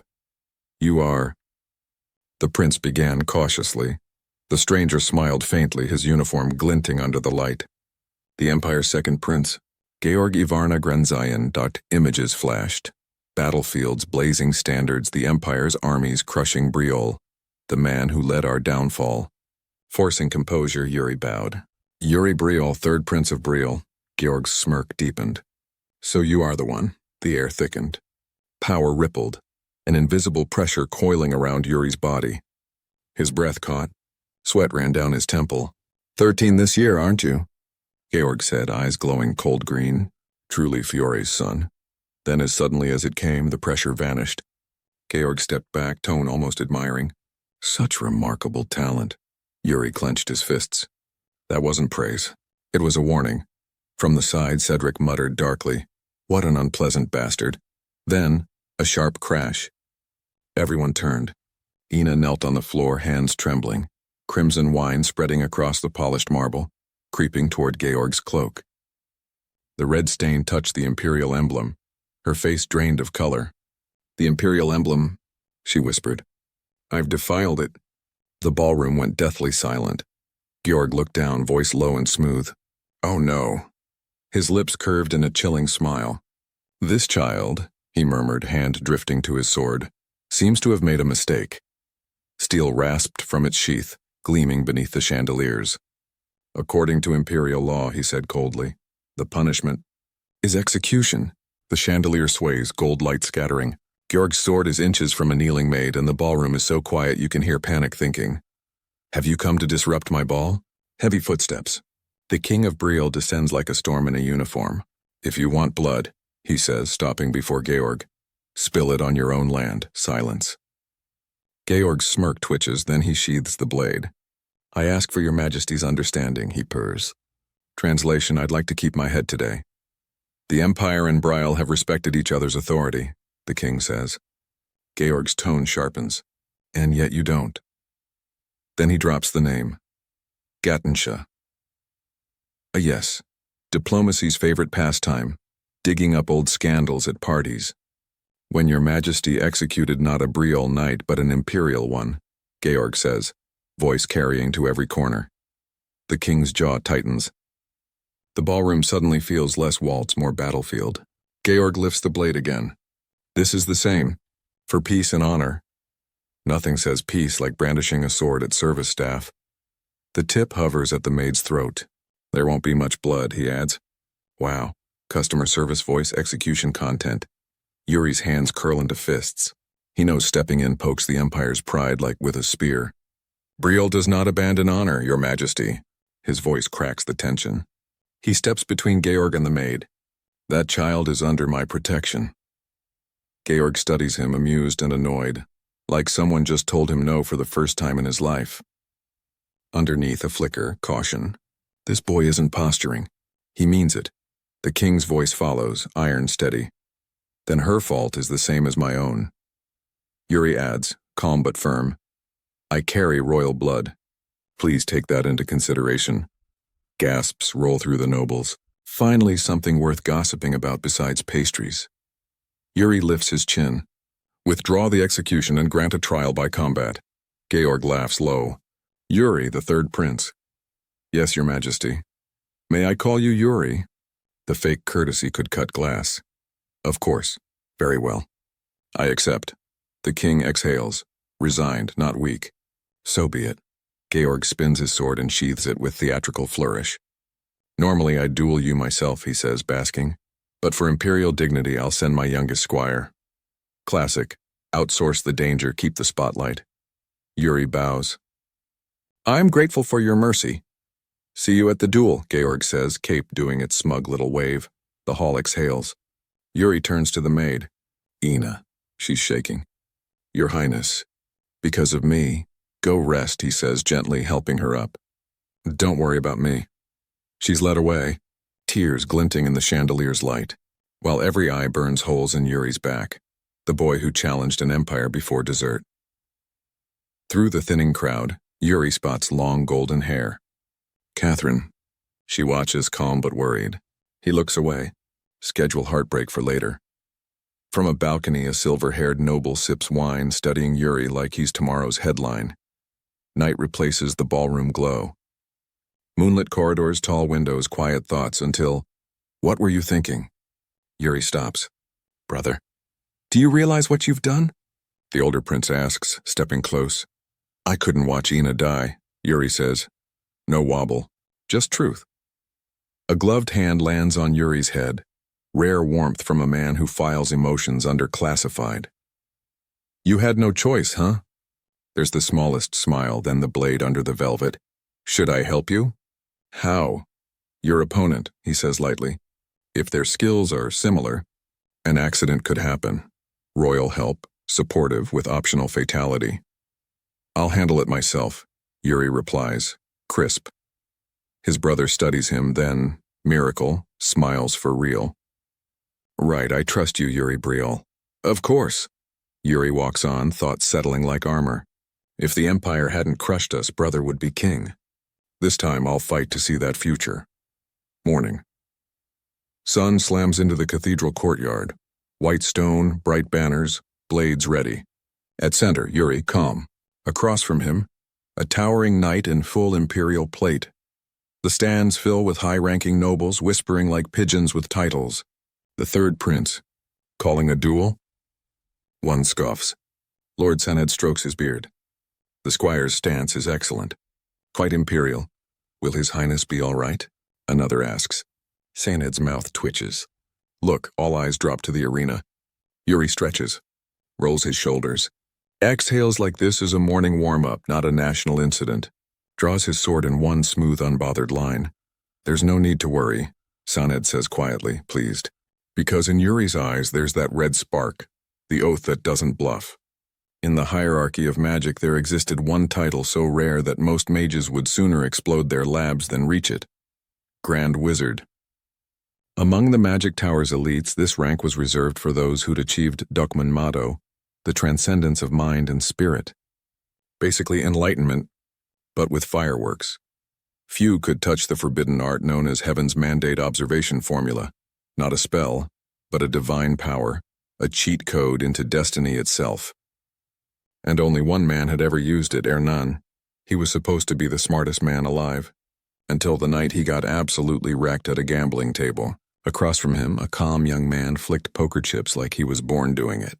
"How can you not win a single round?" "You're terrible at this." Hernan twitched. For a man who could supposedly see fate, this was awkward. His mind screamed, "I can read anyone. But this boy? Nothing, no energy, no destiny.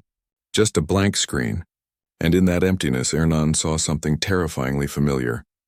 The same shadow he once glimpsed through divine vision. A boy with black hair, royal eyes. The Third Prince of Briol. His vision burned again, a battlefield on fire. The young prince fought like a dying god, bloodied but unyielding. The vision ended in despair, yet Hernan couldn't shake it. He activated Heaven's Mandate again, runes glowing gold, fate unraveling before his eyes, until he saw the truth. Prince Yuri has no fate. Back at the dueling grounds, sunlight gleamed off marble. Yuri gripped his sword. "I'm ready. How long are you going to keep swinging at air?" His armored opponent smirked, confident. From the royal box, a blonde prince leaned forward. "Sure you don't need to warm up?" "I'm fine," Yuri replied. "You'll be the one needing rest soon." The officiator raised his voice. "Begin the trial by combat." They clashed instantly. Steel shrieked against steel. Sparks burst like fireworks as the third prince lunged with stunning speed. The knight barely kept up. Every motion was fluid, precise. A dance between lightning and steel. The audience gasped. Nobles whispered disbelief. On the balcony, the silver-haired wizard Hernan watched silently, golden eyes narrowing. Something about the boy's movement felt off, almost divine, and possibly illegal. The clang of steel filled the air as tension rippled through the stands. The king's tone was grave. "Hernan," he said, eyes fixed on the duel. "How will this end?" Hernan's gaze flickered. "Honestly?" he murmured. "No one can predict this one." The king frowned. "That's not what I wanted to hear." But Hernan only smiled, the smile of a man who enjoys being unhelpful. Below, Yuri countered a brutal strike with flawless timing, the kind that makes seasoned warriors reconsider their careers. The king pressed further. "You came to Briel following Heaven's will, didn't you?" "Yes, Your Majesty." "Then, is it time for you to leave?" The entire hall went silent. Hernan just laughed softly. "No, not yet. I rather like it here, especially when people aren't trying to stab each other every 5 minutes." The king exhaled in relief. "Good." Hernan bowed politely. "I'm grateful Your Majesty thinks so highly of this humble magician." The king's eyes narrowed. "Excessive humility invites misfortune." Translation: "Don't get cocky, old man." Hernan chuckled. "Then allow me to ask, who do you think is stronger?" Down below, the knight's aura erupted, crimson energy exploding like a firestorm. "The opponent," the king said grimly. Hernan nodded, expression darkening. So he sees it too. He'd once believed Briel's glory had vanished, but as he watched Yuri push forward through the knight's onslaught, something stirred in him. An uncomfortable realization that maybe, just maybe, destiny had changed its mind. The knight lunged, a blur of armor and rage. Each swing cracked the marble beneath their feet. Yuri stood still, calm, unreadable, then whispered, "Not yet." Blue light burst from his blade, flooding the arena. "Shall we end this?" He vanished in a flash, reappearing faster than the eye could follow. Their swords collided, red and blue, thunder and fire, until a blinding explosion swallowed them both. When the light cleared, everyone froze. 2 silhouettes remained, blades locked, the air trembling. Nobles leaned forward. One knight whispered, "Heavens." Hernan smiled knowingly. To twist the sword in that moment? Impressive. Dust settled. The imperial knight stumbled back, weapon slipping from his hand. Yuri stood tall, calm as dawn. "How was it?" he asked, like he'd just finished a light workout. The defeated knight blinked, voice shaking. I won!" Cue the confetti. The crowd exploded in cheers, and because apparently delusion counts as sportsmanship. Ernan rose slowly, clapping once, golden eyes gleaming. Following heaven's will led me here, yet I've met one who defies it. Below, Yuri wiped his face, smiling brightly, the kind of smile that could make even fate feel awkward. Ernan whispered to himself, "From the tip of that boy's sword, heaven's decree has changed," and for the first time the all-seeing wizard felt something he hadn't in decades: uncertainty. Maybe this world still has surprises left. 5 years later, the grand palace of Briel gleamed beneath a perfect blue sky, quiet, majestic, and about to host pure chaos. Somewhere inside, a young maid sprinted down the corridor, muttering frantically. Everything was going so smoothly. How did I even mix up my patrol zone? She stopped, clutching her chest. If I get caught like this, "Hey, you there." Her soul left her body. Standing before her was a tall man in a tailored navy suit, black hair, sharp gaze, royalty stamped all over him. "Are you new?" he asked coldly. "What are you doing here?" She panicked. Okay, think. If he's stern, he's the king. If he smiles, he's the crown prince. But if he looks like he's planning something... Oh no, she froze. The smirk, the walk, the swagger. Definitely the third one, huh? "Are you mocking me?" he said, eyebrow twitching. "And no, I was just, busy," she squeaked, waving her hands like that would fix anything. He sighed. "What, you people have a guidebook? Avoid this guy at all costs?" She stammered. That's not it." He leaned closer, voice low. "You little punks, I'll teach you, bro." The voice stopped him cold. Another man approached, calm, confident, sword at his side, posture screaming main character energy. The maid blinked. If he carries a sword and actually looks sane, that's him. The third prince smiled warmly. Picking on her again? "Well, no!" the older one barked defensively. Moments later, the third prince, Yuri, was outside, munching on a cookie like nothing happened. The sun hit his white shirt, his expression calm, thoughtful, the kind of man who can save a kingdom and enjoy snacks at the same time. "Picking on maids again?" Yuri teased. His brother turned crimson. "No!" The maid, still flustered, held out a small pastry. "Thank you. Even this is more than enough." Later, Yuri walked the halls alone, chewing quietly. "That maid really knows how to bake," he muttered with a faint grin. Then he raised his hand. Mana hummed around his fingers, glowing faintly. Sosugyong, the bare hand realm. Even while wielding a sword, he could ease the strain on his body. "At least I've reached that level," he murmured. A flicker of his past life flashed. Loran's sword, the betrayal, the fall. 5 years since he returned, and peace already felt like a luxury. He looked up at the sun, whispering, "Looks like peaceful days are coming to an end." He turned toward the distant spire. They're probably getting noisy by now. Right on cue, pounding, shouting, and noble-level drama echoed down the corridor. "Are you ignoring me?" "That's not it," someone screamed behind a heavy door. Yuri stood calmly, patience fading. "You're the one not listening." The guard beside him whispered, "Perhaps knock again, Your Highness?" He smiled tightly. "Sure." One very magical knock later, the door exploded off its hinges, scattering nobles like pigeons. "Oh, sorry," Yuri said, stepping through the wreckage. "I knocked. Maybe a bit hard." A noble groaned. "That's not knocking at all." Ignoring them, Yuri looked at the head of the table. "Father, I'll attend the meeting." The king nodded, utterly unbothered. "Very well." And just like that, the third prince joined the political battlefield, and uninvited but unstoppable. Inside, chaos bloomed faster than wine at a royal banquet. "We can't send troops," one noble barked. "Are you saying we'll defy the Empire?"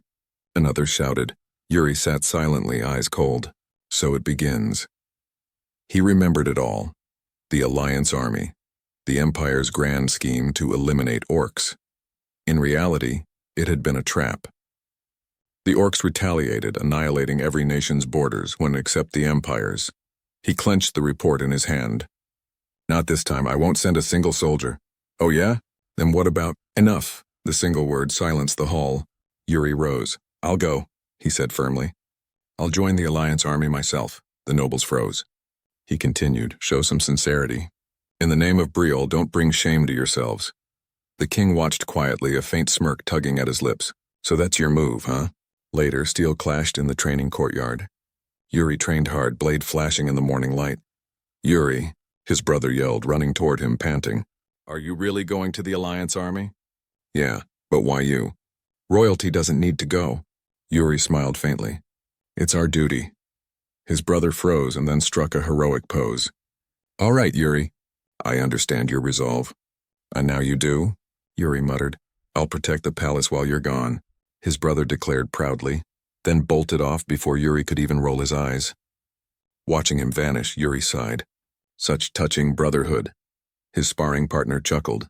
Let's just hope he doesn't cause an incident. Yuri smirked. You're not worried about me? Only if you do something reckless, the man said. Thanks for the vote of confidence, but the tone soon shifted. Be careful, Yuri. Orcs are tougher than people think. Yuri's gaze darkened, especially the ones with banners on their backs. Among the orcs, those marked with crimson banners were monsters among monsters, brutal, cunning, unstoppable. Yuri's mentor frowned. They're the ones you should avoid. They don't die easily. Yuri smiled. Don't worry. I've got a plan. The older man raised an eyebrow. You have a plan? Before Yuri could reply, a maid ran in, breathless. Your Highness. A guest has arrived. They brought what you ordered. Yuri looked up at the sky, eyes gleaming with quiet determination. A plan? He repeated with a smirk. Of course. A very special one. A maid sprinted down the corridor, breathless. Your Highness. A guest has arrived. He brought what you ordered. Outside, Yuri traded a look with his mentor. A plan? The older man asked. Yuri smirked. Of course. Something special. Sunset poured amber light into a quiet, lavish room. Porcelain clinked. A man sipped tea, patient as a cat. Yuri entered, calm, measured. I greet the prince, the guest said, bowing with polished grace. Vice President, Elaine Trading Company. And Elaine? Yuri asked. She's away on business, he replied.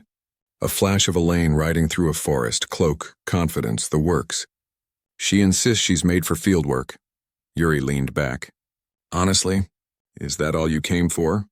The vice president chuckled, setting a carved box on the table. Of course not. I brought the item you requested. Yuri opened it, eyes glinting. Well done, Guillermo. At last. Inside lay 4 elegant daggers, blades engraved like starlight. The 4-wheel blade. Guillermo blinked. Is that really valuable, Lux? Ornamental. It's extremely valuable, Yuri said, lifting one. A relic imbued with ancient magic. A faint blue aura wrapped the dagger. It floated, spinning lazily above his palm. Eek, it moved on its own. Guillermo squeaked. It's fine, Yuri said.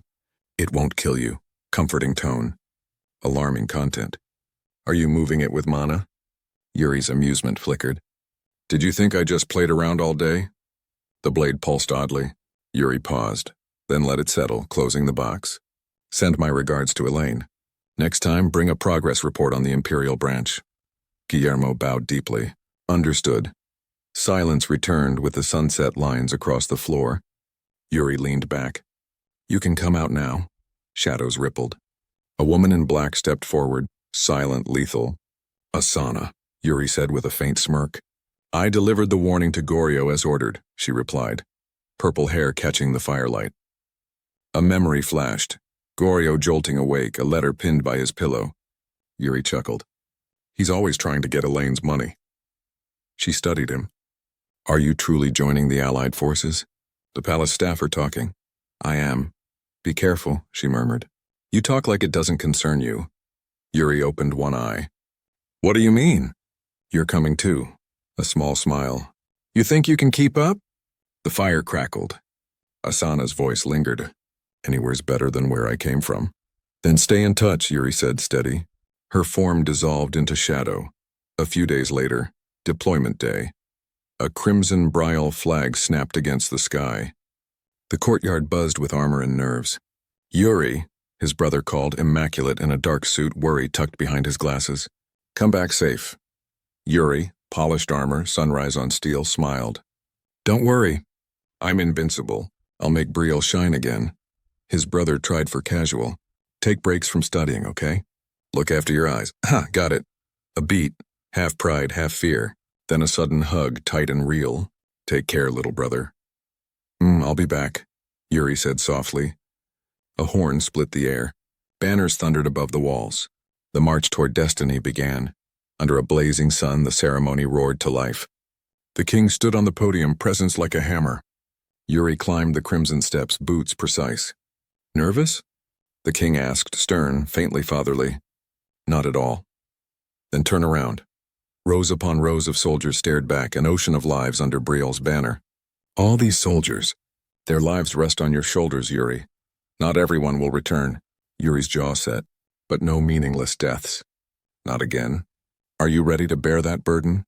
Yes, father. Of course. Then take this head on. Crimson energy flared from the king's palm. Ancient runes seared across Yuri's skin. His eyes widened.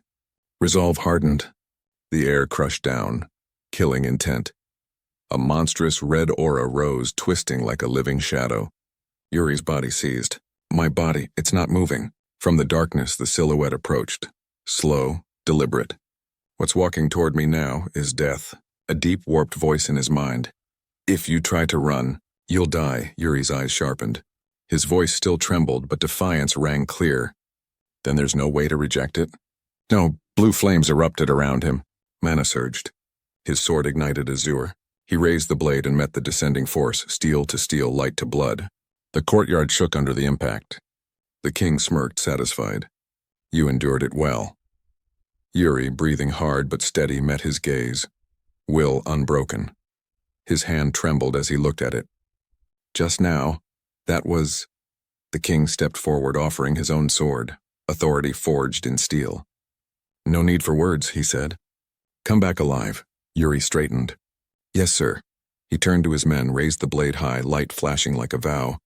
I am the Third Prince of Briol, Yuri Briol. Believe in me. Energy surged through the ranks. All troops advance. Banners snapped. Boots thundered. The army moved like a single will. Meanwhile, deep beneath the palace, a different will awakened. In the dungeon's dark, a monstrous hand wrapped around iron bars. Eyes flared crimson. The low growl that followed made the stones themselves listen. Something dangerous had opened its eyes. The sun bleeds into the horizon like the world's most dramatic warning sign, and honestly, in this world, that's usually accurate. Deep in the forest, a squad of knights takes a break, pretending the woods aren't silently judging them. Their commander, calm and collected, checks the map like a man who has seen some things. They're heading toward the border town near Balshed, the assembly point for their big, glorious mission. Everything seems normal, until a knight steps in and bows, addressing the commander as Your Highness. Yep, plot twist, the quiet, brooding man in black armor is actually a prince. But before the squad can enjoy the upgrade in royalty, the prince is hit with a flashback, a blood-soaked night. Eyes glowing with eye came straight from your nightmare's energy, and a voice taunts him. This all happened because of you, Roland Flandre. Reality snaps back. Bows so dramatically the trees probably felt awkward, and introduces himself like a fan at a celebrity meet and greet. The prince gives him a polite, yeah, but Roland isn't done. With sparkling sincerity, actual sparkles. Spiritually, if not visually, he announces, Your Highness, I admire you. The prince mentally blue screens. 1 second, he's battling trauma. The next, he's dealing with a knight who's been running a 5-year fan club in his brain. Apparently, when Roland was young, he heard a story about the prince standing up for a servant and decided, boom, hero, idol, life goal. Before the prince can process the enthusiasm, another knight saves him, Your Highness. It's time to depart. Good. Before Roland proposes marriage at the Satyr estate, the prince expects a cold, unfriendly welcome. Raymond even warns him, don't expect smiles. So naturally, they're greeted by a massive banner shouting welcome, and a formation of knights lined up like a royal parade. Raymond, okay, maybe he smiles once every 10 years. Margrave Haim, Theodore, steps forward battle-worn. Scarred and radiating, I've fought more wars than you've eaten breakfasts. He asks the prince the big question, have you ever fought an orc? The prince answers confidently, of course I haven't. He catches himself mid-lie, but the damage is done. The awkward silence is legendary. Still, Haim welcomes him, and soon, the prince is led into a dungeon lit only by torches. Haim claims he wants to give him a present, which, look, a war veteran offering gifts in a dungeon. That's how horror movies start. Inside, behind thick bars, lies the present, a living orc, captured and chained, breathing like a furnace in the dark. Haim explains that studying orcs is vital for survival. The prince nods, but internally. So this is the gift. Not even socks.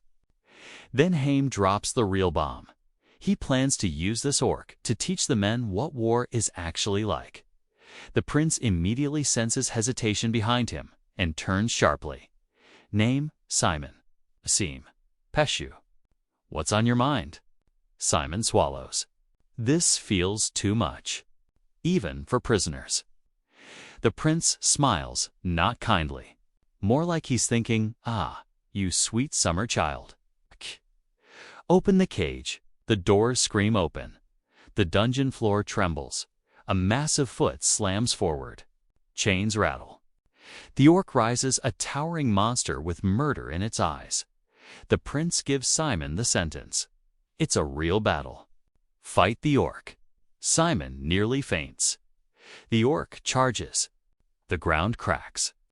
Simon does his best impression of bravery and gets smacked across the room like laundry in a hurricane. His helmet dents. His pride shatters. And he screams, U-U-R-G-H. The knights panic. But Haim steps forward, calm as death. Relax. We severed most of its tendons. Oh great. So it's only 98% lethal now. The orc limps, but still roars like a demon. Simon staggers to his feet, terrified, suddenly regretting everything he's ever said in his life. And through the flickering torchlight, the prince finally steps forward, calm, sharp. Eyes fixed on the beast. This is his battlefield now, and as the orc snarls and the knights brace themselves, the prince prepares to show everyone why a man reborn from death isn't afraid of monsters anymore. The orc tightens its grip around the young knight, lifting him like a squeaky toy. Its roar shakes the dungeon walls. Agakta. Agakataka. Translation: bad day for this knight. The squad panics. The prince calls forward their translator. Corey, a hooded man who looks like he hasn't seen daylight since the last dynasty. Translate. Corey listens, turns pale, and stammers. It says if you don't drop your weapons, it'll break his bones one by one. As if to prove the point, the orc squeezes. Simon screams. Armor cracks. The prince doesn't blink. Hernando. Your turn. The blonde mage steps forward, hands swirling with green mana. Chains of wind snap around the orc, pinning it down as it screeches. The prince moves instantly. One clean leap and slams the monster into the stone floor. The orc stops. Then its eyes ignite in a murderous red glow, and it rises, roaring like a living nightmare. The prince glances at Haim. This is no ordinary orc, is it? Haim's voice is grim. No, it killed many people. When we caught it, it was devouring a knight. One soldier explodes in anger. Prisoner or not, I'll kill it. The prince raises a hand. I'm not stopping you. But look behind him. Dozens of red eyes stare from the shadows. Ah, that explains the prince's poker face. The corridor trembles as the orc thrashes, but the prince stays cool. All those eyes. They're waiting for an opening. The ones on the plains will be worse. Focus, this is training. He turns to Simon, still shaking. Learn how to kill an orc. Mana blades flare to life. The orc rips down a burning lantern and hurls it. A mage calmly blocks it with a shimmering barrier. The smoke clears. The prince hasn't moved an inch. The orc hesitates, and that's the opening. A knight drives a glowing blue blade straight through its chest. The beast collapses. Simon stares at his shaking hands. Whack. Well done, the prince says. But he adds bluntly, don't feel heroic. This one was crippled. Real orcs won't be this easy. He nods toward Haim. Be grateful for the experience. It'll save your life. Haim bows his head, voice heavy. These creatures don't deserve your chivalry. He leads them deeper into the dungeon, toward a sealed chamber. The ones you fought were imitations. What the orcs do in their camps is far worse. He opens the door. Inside are pale, trembling half-orcs, twisted children born from human captives. The knights recoil. The prince studies Haim. Do you hate orcs? Haim's answer is immediate. Until the day I die. The prince sees the grief behind his eyes, the pain of a man who once recovered his son's corpse from an orc den. Everyone has a mortal enemy. For Haim, it's the orcs. For the prince, it's the empire that destroyed him. Some scars never fade. Morning arrives. Haim approaches with Corey. Your Highness, take him with you. The prince nods, understanding more than Corey expects. Your skills are valuable. Don't worry. I know what's on your mind. Knight reports the border is ahead. The prince looks toward the mountains. The monster hordes will be as dangerous as the orcs. We must exterminate them. Meanwhile, deep in the forest, a merchant caravan tries to move quietly. Hoofsteps thunder. A group of riders bursts from the trees, blades flashing, eyes cold. One swings down again. The merchant's frozen in terror as the next strike falls. A new threat enters the stage, and the bloodshed has only just begun. The unit rides through the morning forest, sunlight flickering across armor and banners. At the front, the prince rides calmly, a picture of composure, until he notices a small commotion behind him. Corey, nervous as always, is bouncing on a tiny pony like a kid who stole the wrong mount. Hernando rides beside him on a proper horse, doing his best to keep people from asking too many questions. Because once the soldiers realize Corey is a half-orc, the rumors will spread faster than wildfire. But the prince isn't worried. Hernando's got this, whether he wants it or not. He studies a map and calls Jared. The young knight gallops up, eager. You'll handle reconnaissance now. I marked the location. Go check it. Jared squints at the map. Isn't this where the bandits are? The prince smiles like a man who already knows the ending. They run when chased. You'll be fine. Jared hesitates, so the prince leans in with that sly, devastatingly effective smirk. What's wrong?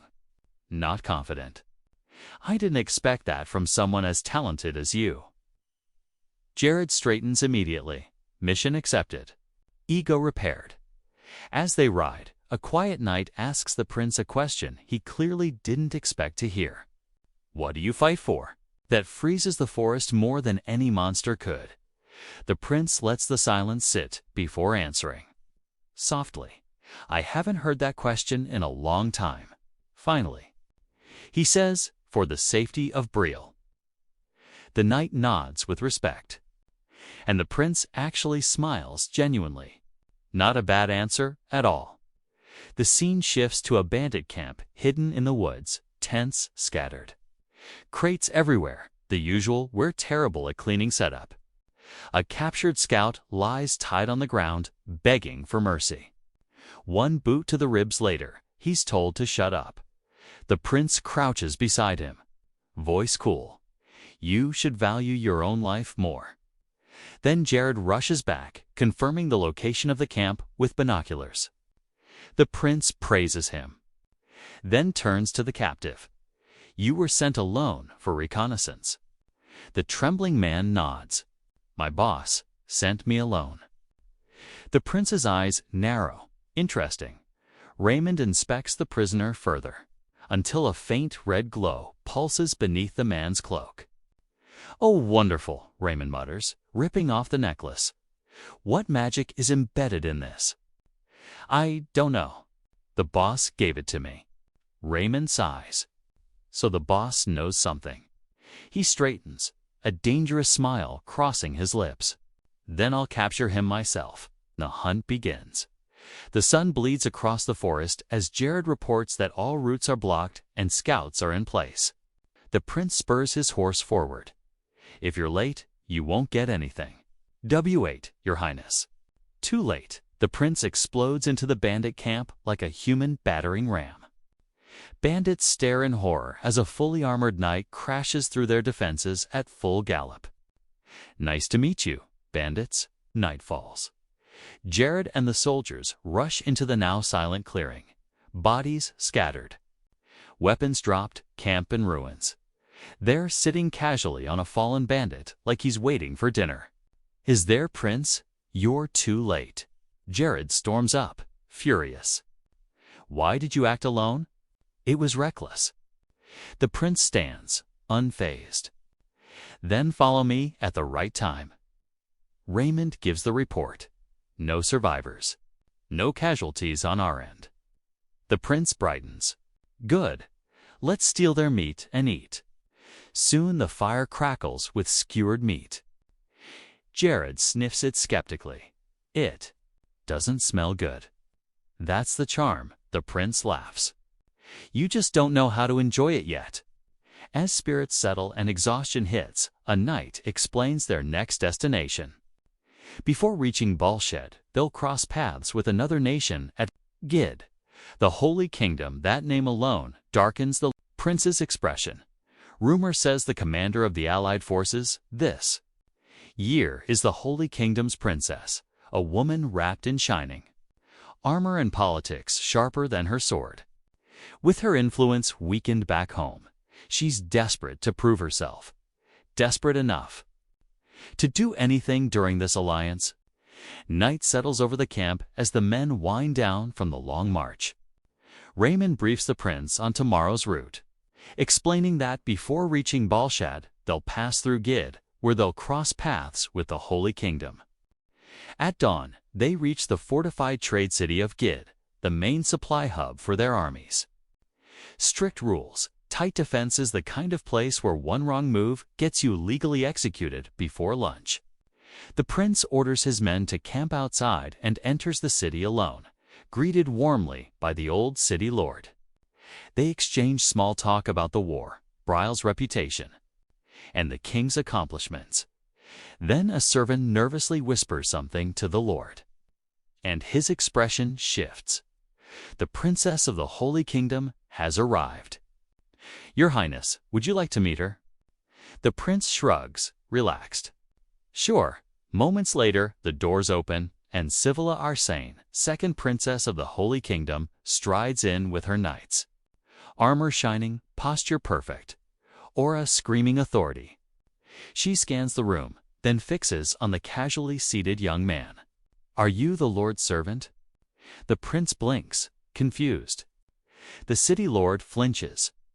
Before he can clarify, Sivila raises a hand, politely asking the lord to leave so she can speak with the servant alone.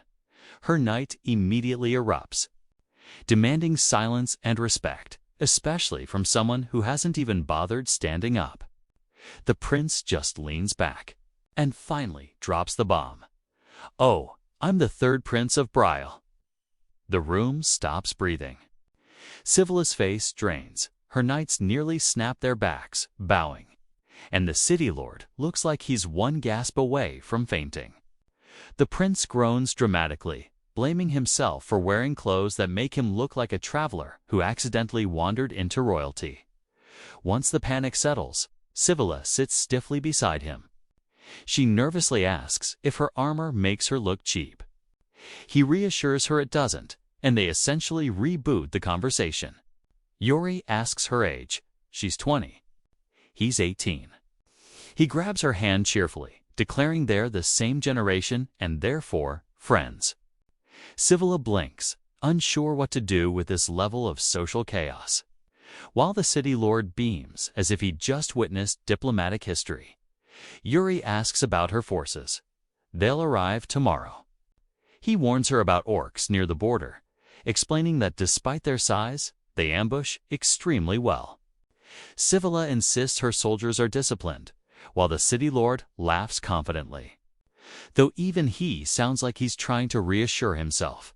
Later, wandering through Gid's markets, Yuri checks his coat and pulls out the red crystal he bought earlier, the one the merchant claimed could lure orcs. He asks his steward if the shop was the only one selling it. It was. Inside, the bald merchant becomes defensive when questioned, insisting he never lies and that the crystal's power is real. No other vendors have it, meaning someone likely bought the rest. Yuri studies the crystal, expression calm but calculating, already piecing together a pattern. As they continue walking, his attendant suddenly points toward a tavern. Several Briel soldiers are slipping inside like guilty kids sneaking snacks. Yuri's eyes narrow. A Briel soldier gambling in broad daylight. Absolutely not. With righteous confidence and maybe a little excitement, he storms toward the bar. "We can't call ourselves a proper force if we ignore behavior like this," he declares. His attendant nods frantically, struggling to keep up. Meanwhile, outside an inn, Princess Savala speaks with her knights. Everything is calm until Vice Captain Fennec steps forward, smiling with that polite, poisonous tone unique to people who think they're the smartest in the room. He mocks Yuri's leadership, Briel's reputation, even the way Yuri dresses. Finally, he suggests that once the Orc War is over, Briel might return home with one less prince. Sivilla snaps sharply. "That's enough. Stop speaking." Her knights fall silent instantly. Even Fennec steps back, chastised. Inside the tavern, Fennec barges into a back room and unleashes fury on the gambling soldiers. Until a hand lands on his shoulder. He turns. Yuri stands behind him, sunlight framing him like a divine warning. Calm, amused, dangerous. And with a soft, almost playful smile, he asks, "You? What's your name?" Inside the tavern, tension spikes as the prince steps forward with a calm, cutting stare. He looks directly at the agitated vice captain. "What's your name?" Fennec freezes. The prince raises a brow, voice sharper. "Sir, I asked for your name." Does the Holy Kingdom not acknowledge rank? Silence crushes the room, just as Fennec fumbles for an answer. The doors burst open. Princess Sivilla strides in like a storm. "Sir Fennec, didn't you say you were on patrol?" His arrogance evaporates instantly. "My apologies." He scurries out, leaving Sivilla behind with a frustrated sigh. "I'm sorry. Let me apologize on his behalf." The prince waves it off casually, unbothered. Sivilla mutters, "It's impossible to control every subordinate unless you're some saint." At the door, she pauses. Then, "I'll repay this next time." "Sure," he replies, calm as ever. The mood flips and moments later, he's playfully chasing his knights around the tavern like it's a comedy skit. A perfect cool-down after diplomatic chaos. Outside, trouble brews again. Fennec confronts Savala, accusing her of getting close to the Briel prince. She shoots back, "Is that the issue right now?" Before he can explode, a knight gallops toward them, nearly collapsing. Urgent news. The main force was attacked by orcs. The entire street freezes. A knight asks, "Princess, shall we go immediately?" An older noble suggests asking Briel for backup. Fennec snaps. "What? The Holy Kingdom handles its own. Are you saying we'd lose to orcs?" Sivilla silences both sides. "I understand your concern, Lord. I'll accept your goodwill." She raises her blade. We move out. Her force thunders into the night. Back in Gid, the local lord watches them leave, muttering that the Holy Kingdom is stubbornness, especially their sub-commander. He sends a messenger to the third prince immediately in Briel's camp. Lanterns flicker as the prince reads the incoming report. The Holy Kingdom's main force was ambushed. The Lord of Gid requests our aid. The knight asks, not the Holy Kingdom. The prince's expression darkens. They must have insisted. He issues orders without hesitation. Raymond salutes. Then he calls out to another soldier unexpectedly. You? What's your name? Aroy, Your Highness. Good. Go to the tavern near Talisman Market and gather our knights. Only the first 10 are accepted. Roy charges off into the night. The prince tucks away a small wrapped item, glances at the moon with a faint smirk, and swings onto his horse. Well then, shall we go for a night stroll? Moments later, he's riding at the head of the formation, cloak snapping behind him. You all still drunk? A knight hollers, no sir. The prince laughs. Beside him, Jared looks pale, but insists he's fine.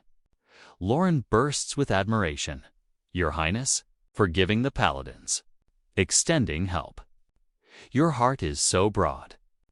The prince stares at him, baffled. It's not really like that, but he softens. Your loyalty is appreciated. They don't get far before a scout shouts, Your Highness. I see them ahead. Under the moonlight, silhouettes crest the hill. It's the Holy Kingdom's paladin order. Jared steadies his voice. Everyone, this is our first battle against orcs. At the front, the third prince lifts his reins. Blue mana flares around horse and rider, rising like fire. His voice cuts through the night. From now on, I will be the first to enter battle, and the last to leave. Mana erupts, sending a shockwave through the ground as his horse rears. Nitrogen monoxide, one is to get hurt. The knights roar back as their charge ignites the plains, the night splitting open before them. Under the silent night sky, the battlefield finally comes into view. At their head rides a crimson-haired paladin, her red cape snapping in the wind. Beneath her helmet, her eyes harden. I was careless. A memory flashes. Someone once warned her that orcs don't always stay. Beyond the border, I should have expected an ambush. Her thoughts shatter as thunderous hooves echo ahead. Silhouettes clash in the distance. The orcs are still fighting. A massive gray beast roars. Blood-red eyes blazing as it raises a crude weapon of bone and metal. The formation tightens. Get in position. We're charging straight through them. Her voice rips across the battlefield. Charge. White horses surge forward, dust exploding beneath the blazing symbol of the Holy Kingdom as the Paladin Order crashes. O Lord, your servants are afraid. Please grant us strength. The sigil at her chest ignites. Silver energy floods into her horse, its hooves flaring with divine speed. Faster? They charge deeper, then something feels wrong. A massive skull floats ahead, wrapped in glowing crimson cords. Its empty eye sockets burn red. The ground hums. A purple magic circle erupts beneath them. Too late, the spell detonates. The earth collapses. Horses and paladins vanish into darkness as rocks explode upward and screams tear through the air. Trap. She's thrown from her horse, reaching helplessly toward her falling knights. No. She plunges after them, the world spinning into chaos. One thought echoes as she falls dead. I make the wrong decision. Again. Her hand reaches for the fading moonlight, then darkness takes her. Sivilla crashes. Onto cold stone. Pain tears through her body. Dust fills her lungs as consciousness wavers. Memories surface. She remembers praise. Hands reaching out. You're amazing. She trained endlessly. To meet those expectations until the day her sword struck down her own. Brother, that was the moment she realized. The blade would ruin her life. Priests called it God's will, promised salvation. forced her from battlefield to battlefield because her brother feared she'd surpass him. Now, buried beneath shattered earth, Sivilla exhales shakily. Be bull. Shit. For the first time, she doesn't know if she's fighting an enemy or a destiny forced upon her. She forces herself. Upright, her knights lie scattered injured. Groaning, she grips her sword and freezes. Oil coats the handle. Slowly. She looks up at the cliff's edge. Massive orcs stand silhouetted by torchlight. More torches ignite. More figures gather, flames spread, the canyon glows crimson. From ambush to fire traps, her breath trembles. What can I do now? How do I survive this? The orcs answer by raising their torches higher. Sivilla stands straight, armor stained, eyes hollow. What did I live for? Then Sivilla, severed orc head, crashes beside her. Blood splashes across the dirt. Open your eyes. A torch ignites golden and radiant. A strong hand grips it. Wrapped in blue divine energy. Is it really that hard to ask for help? She looks up. The armored man stands above her, the prince bathed in calm blue light. Are you okay? A rope drops beside her. She grabs it with trembling fingers. Thank you. I owe you. He pulls her up, steadying her weight. Your Highness, for a brief moment. The battlefield fades, leaving only the two of them beneath a cold night sky. The Holy Kingdom's vice captain steps forward and kneels deeply. Vice Captain Fennec greets the Third Prince of Briol. Please forgive my rude behavior. Prince smiles calmly. I accept. And I trust the Holy Kingdom will return the favor when Briel is in need. A distant scream cuts through the air. Orcs surge forward, then halt. They're retreating. A knight shouts, the prince is already moving. After them, his voice hardens. Do not let them escape. Yes, sir. The army surges into the night once more. Purple magic detonates as corrupted arrows rain down. From the smoke, the prince steps forward, calm, composed, wrapped in swirling blue aura. His sword hums with power. He smirks at the enraged orc commander. Looks like he's upset. Because of me. Blue light intensifies. I guess. He raises his blade. I'll take the bait.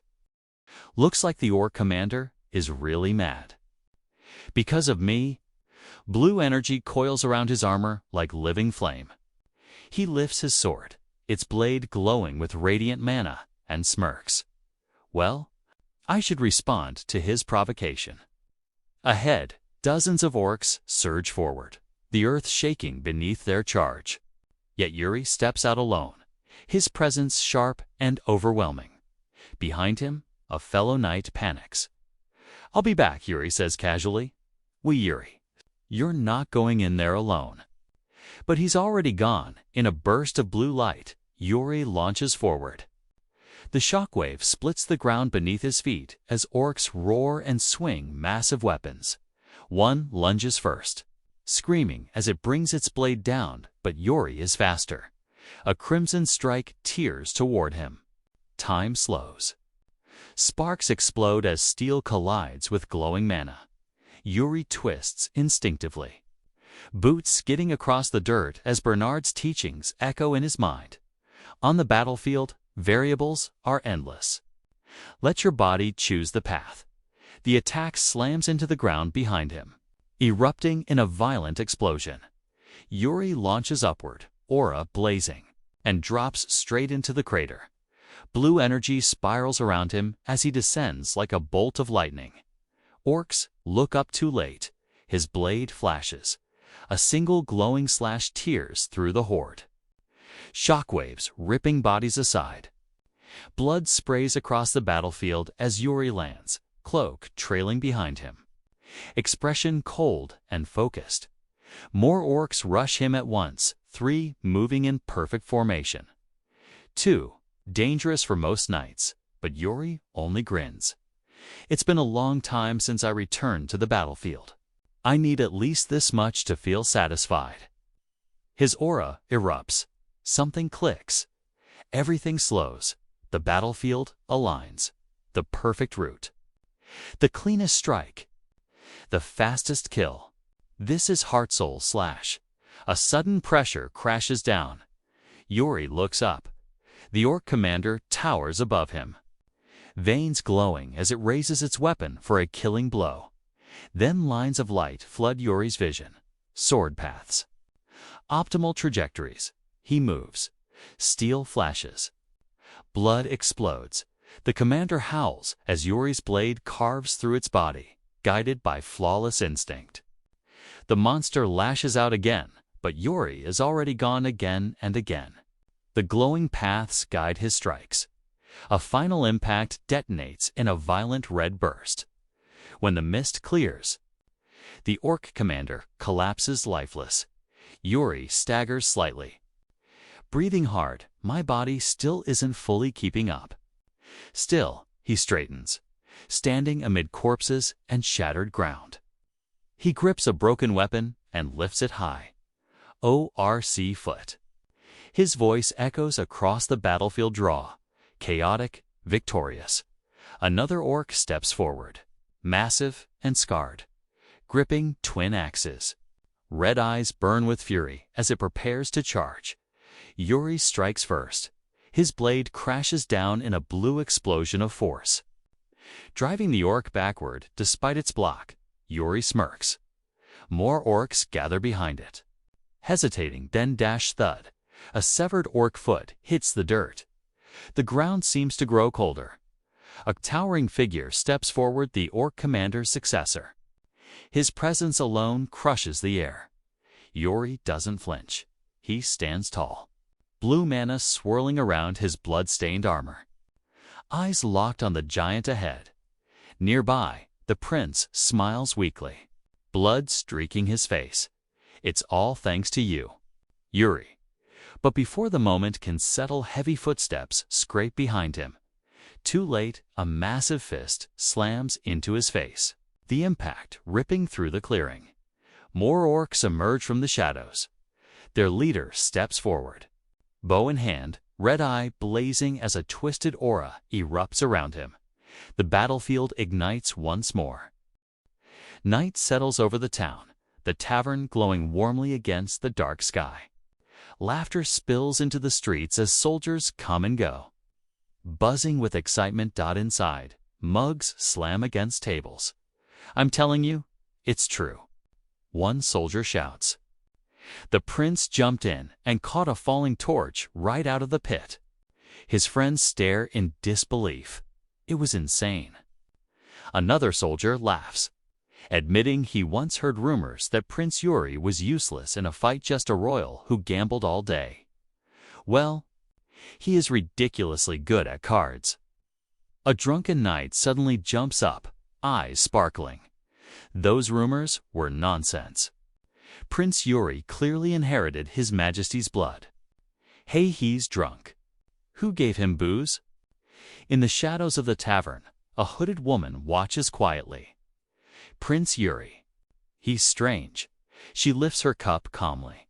He saw through my assassination techniques. And now he walks straight into the battlefield. Her gaze sharpens, sometimes. It's like he can see the future. Later, the same woman sits alone, stirring her tea. She calls the innkeeper over. I'm looking for someone, she says calmly. She describes him: dark hair, a sword, highly skilled. That's vague, the innkeeper admits. Then she adds one detail. He doesn't speak continental well. His accent stands out. Recognition flashes across the innkeeper's face. He recalls a man who ordered risotto without spices. Then asked for directions to Balshard. The woman slides him a coin. Got it. As he walks away, her expression hardens. Balshard. The gathering point of the Orc Alliance, and the same direction the prince. Whence she stands, she needs to find him. After the battle at Gid, Yuri and the knights ride without rest. By nightfall, they set up camp deep in the forest. The soldiers move efficiently. far more prepared than before. Yuri watches with a small smile. Everyone's gotten faster, he notes. Sir Raymond agrees their bodies have already adapted. Yuri heads out too. Scout, watch things while I'm gone. Yes. Your Highness? He walks deeper into the forest, too quiet. There's a higher chance of a night attack than I thought. The air shifts. Something is watching at sunset. Raised voices break the silence. Two soldiers stand over a trembling old half-orc. Hood pulled low. Don't draw attention to yourself. One snaps. The half-orc lifts his face, terrified. Tears streaking down gray skin. The soldiers recoil. Filthy half-orc. Looks like a spy. I'm not. He pleads. One soldier yanks an object from his hand. Stolen, huh? Please give it back. The soldier lifts it higher. This kind of thing should be destroyed, hey you. The soldiers freeze. Prince Yuri steps forward. Expression cold. Get lost. They panic instantly. Salute and run. Yuri turns to the half-orc. You okay? Yes. Thank you, Your Highness. Yuri kneels beside him. Want me to punish them? The half-orc shakes his head. People like beautiful things and dislike ugly ones. That's natural. If you help me now, it'd only push my dream further away. Yuri tilts his head. What dream? To be accepted. And live together with others. Yuri pauses. That's a difficult dream. That night, Yuri lets the half-orc chorus stay as an interpreter. But after the subjugation, things will change. Corey stiffens. Yuri rests a hand on his shoulder. You're with Hernando, right? Learn magic from him. Corey freezes in. Shock. You'll need a skill if you want to live among people. Lanterns glow across the camp as Yuri checks. Preparations. All supplies are fireproofed, an officer reports. Another hesitates. Isn't this excessive? Yuri taps the map. This is orc territory. Nothing here would surprise me. Suddenly, a soldier bursts in. We're in big trouble. It's an orc raid. Flames erupt across the camp as orcs crash through the perimeter. Worse than expected, Yuri mutters. Explosions tear through the tents. Gunpowder. A mage shakes his head. It's sorcery. The mana is distorted. Yuri exhales, irritated. They're really going all in. He turns sharply. Hernando wets the counter. Stop the ones throwing the bombs. Yuri nods. Jared Sir Raymond. Yes. Split up and take command. Blue mana erupts around Yuri, his aura flooding the battlefield. As for me, his blade hums, the one doing all this flashy nonsense. The ground trembles under his power. I think it's time I paid him a visit. His presence alone crushes the air. I'll go see. He mutters coldly. His aura erupts outward, flooding the battlefield in blazing blue light. Cloak flaring, expression calm and absolute. He steps forward. Hernando, he says sharply. Where's the spell coming from? That way? All right. I'll be right back. His foot slams down. Mana detonates beneath him. In the next instant, he vanishes. A shockwave rips across the battlefield as he launches forward at terrifying speed.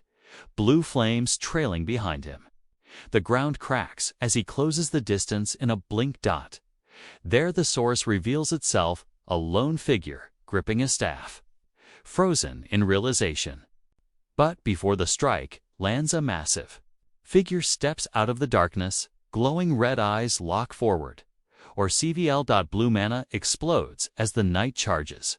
Was it you? Steel crashes against steel as Orkfell barely blocks the opening strike. Sparks tear through the air, the ground trembling under their clash. The orc counters instantly, swinging with brutal force. The knight slides back, but never loses balance. Orkfell grins. Incredible strength, strange movements. This one has experience. Still, distance too late. Orkville slams his weapon down. The battlefield fractures as the knight leaps back just in time, debris erupting around them. They face each other again. Blue monochrome and controlled. Red killing in tentra and violent. The fight begins, Orkville roars and swings with murderous force. The knight meets it head-on. Steel screams. Arms tremble, but the knight holds. He twists upward.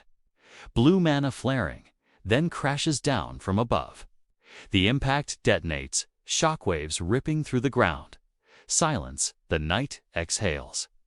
Then, let's see. Close up his eye sharpens. What you're capable of, he attacks again. Blue mana erupts as his blade falls. Orkville blocks and dark energy coils around the orc's grip, crawling up his arms like smoke. The power spikes. The knight flips away at the last second as the ground shatters beneath them. Both rise. Blue, mana precise. Purple-black mana dash unstable. They lock eyes. Sweat slides down the knight's face. That is, something's wrong. Twisted mana wraps around Orkville's body, warping his stance, crushing the air with every step. Mana method, the realization settles an orc shaman warrior. The knight exhales slowly. I should have known when I heard about the incantation. A faint smile forms. That means blue mana erupts violently, swallowing his armor and blade in blazing light. You're the elite here, huh? Its eyes harden. Heart-soul slash. Dark mana condenses across Orkville's body as he charges. The swing comes faster than before. Steel flashes. The blade cuts across the orc's neck. Blood sprays, but the head doesn't fall. Dark mana seals the wound mid-strike. The knight clicks his tongue. He concentrated. Mana on his neck. Orkville roars and retaliates, driving the knight back in a brutal exchange. Fists, blades, monoclide at arm's length. Blue and purple crash again and again. This is no longer a test. This is a fight to the death. A violent counter slices across. The knight's neck, blood bursts free. He staggers, then smiles. I get it. Mediocre attacks won't work. Blue mana explodes around his blade. All right. Both charged up blue and purple collide in midair. The impact detonates. The earth collapses into a massive crater. Shockwaves tearing outward as smoke engulfs the battlefield. Silence follows. Dust settles. The orc is still standing. The knight raises his sword. It's over. The blade comes down. Steel pierces flesh, pinning Orkville to the ground as blood floods the crater. The orc's weapon slips from his grasp. The knight steps forward, boot pressing down, still alive. The orc grins faintly through blood. An elite, a valuable one. Footsteps approach, Your Highness. The knights rush in, then freeze. Orkville, I'm fine, the knight replies calmly. How's the camp? Almost secured. Good. He looks down at the fallen orc. Gather the survivors, and take this one too. Rain begins to fall, washing blood from shattered stone. The knight lifts his gaze. We'll begin interrogating the orcs. Torches crackle against the night sky, their light reflecting off torn tents and scorched ground. The battlefield has become a temporary camp, tense, but finally under control. The knight exhales. I was just hit by an orc. Behind him, a blond man smiles faintly as warm golden mana gathers around his hands, flowing into the knight's shoulder plates. Come on, he teases. Aren't you the one who got thrown around? The glow fades. It's done. The knight rolls his shoulder once. Good. No serious damage. Excellent. Now, Your Highness. Please wait. The knight turns. Bring it here. Something heavy is dragged forward. An absurdly ornate red chair velvet cushions. Gold carvings gleaming under torchlight. A throne. The knight stares. What is this? A commander must show proper majesty. The blond man grins. I had a woodworker make it. The knight exhales. Of all moments, this one feels the strangest. After a brief pause, he sits. The tension drains from his shoulders. It's not bad. Behind him, the blond man beams. The knight straightens. Ahem. The atmosphere shifts. The view widens. Dozens of bound orcs kneel in rows, bloodied, battered, alive. Firelight dances across scarred flesh. The interrogation begins now. The knight raises a hand lazily. Bring them. One by one. The first orc is dragged forward. A brazier flares. A heated iron descends. Qua. The scream tears through the night. The knight watches calmly, chin resting on his hand. This isn't cruelty, it's procedure. The orc lifts his head, eyes burning with defiance. You have one chance, the knight says flatly. Who ordered the night raid? Silence, then the orc snaps, spitting curses. The interpreter steps forward. No need. The knight interrupts. He's insulting me, Gerald. The orc's head is yanked. Back then, slammed into the brazier. Flames erupt. Other orcs recoil and panic. The message is clear. The knight raises his hand. Blue mana coils through the air, forming a spiraling blade of water and light. I'll ask once more, briefly. The mana crashes down. The orc convulses.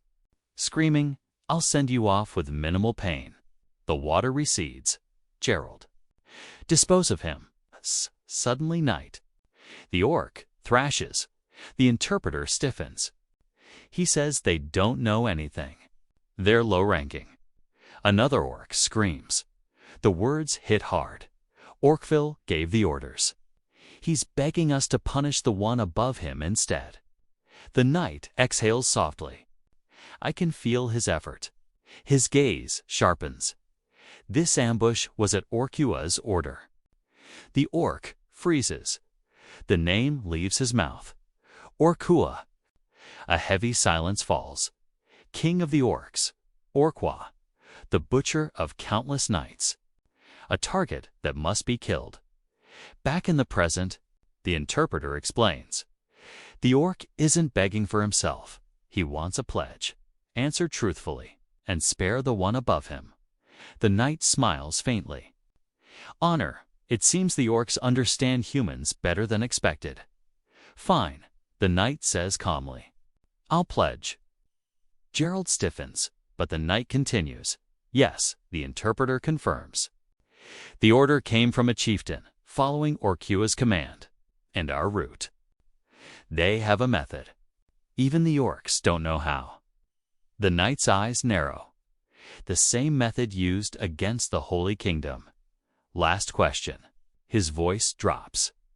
How strong is Orcua? The orc trembles. He claims even multiple orcvals couldn't defeat him. Orcua is stronger than any being alive. That may be true, the knight replies quietly. Then his tone hardens. But remember this. He lifts a glowing red gem. Humans are far more. A dangerous smile appears. Cruel and sly than you think. The restraints loosen. The orc panics. Stop him. Purple energy erupts as he lunges forward. The knight doesn't move. He smiles. What a shame. You lack the qualifications to speak of honor. He steps forward. Kill him. And that's it for today's episode. If you enjoyed this recap and want to see what happens next, make sure to hit the like button and subscribe so you don't miss the upcoming parts. Let me know your thoughts in the comments. I'm reading everything, and your support really helps this channel grow. Thanks for watching, and I'll see you in the next one.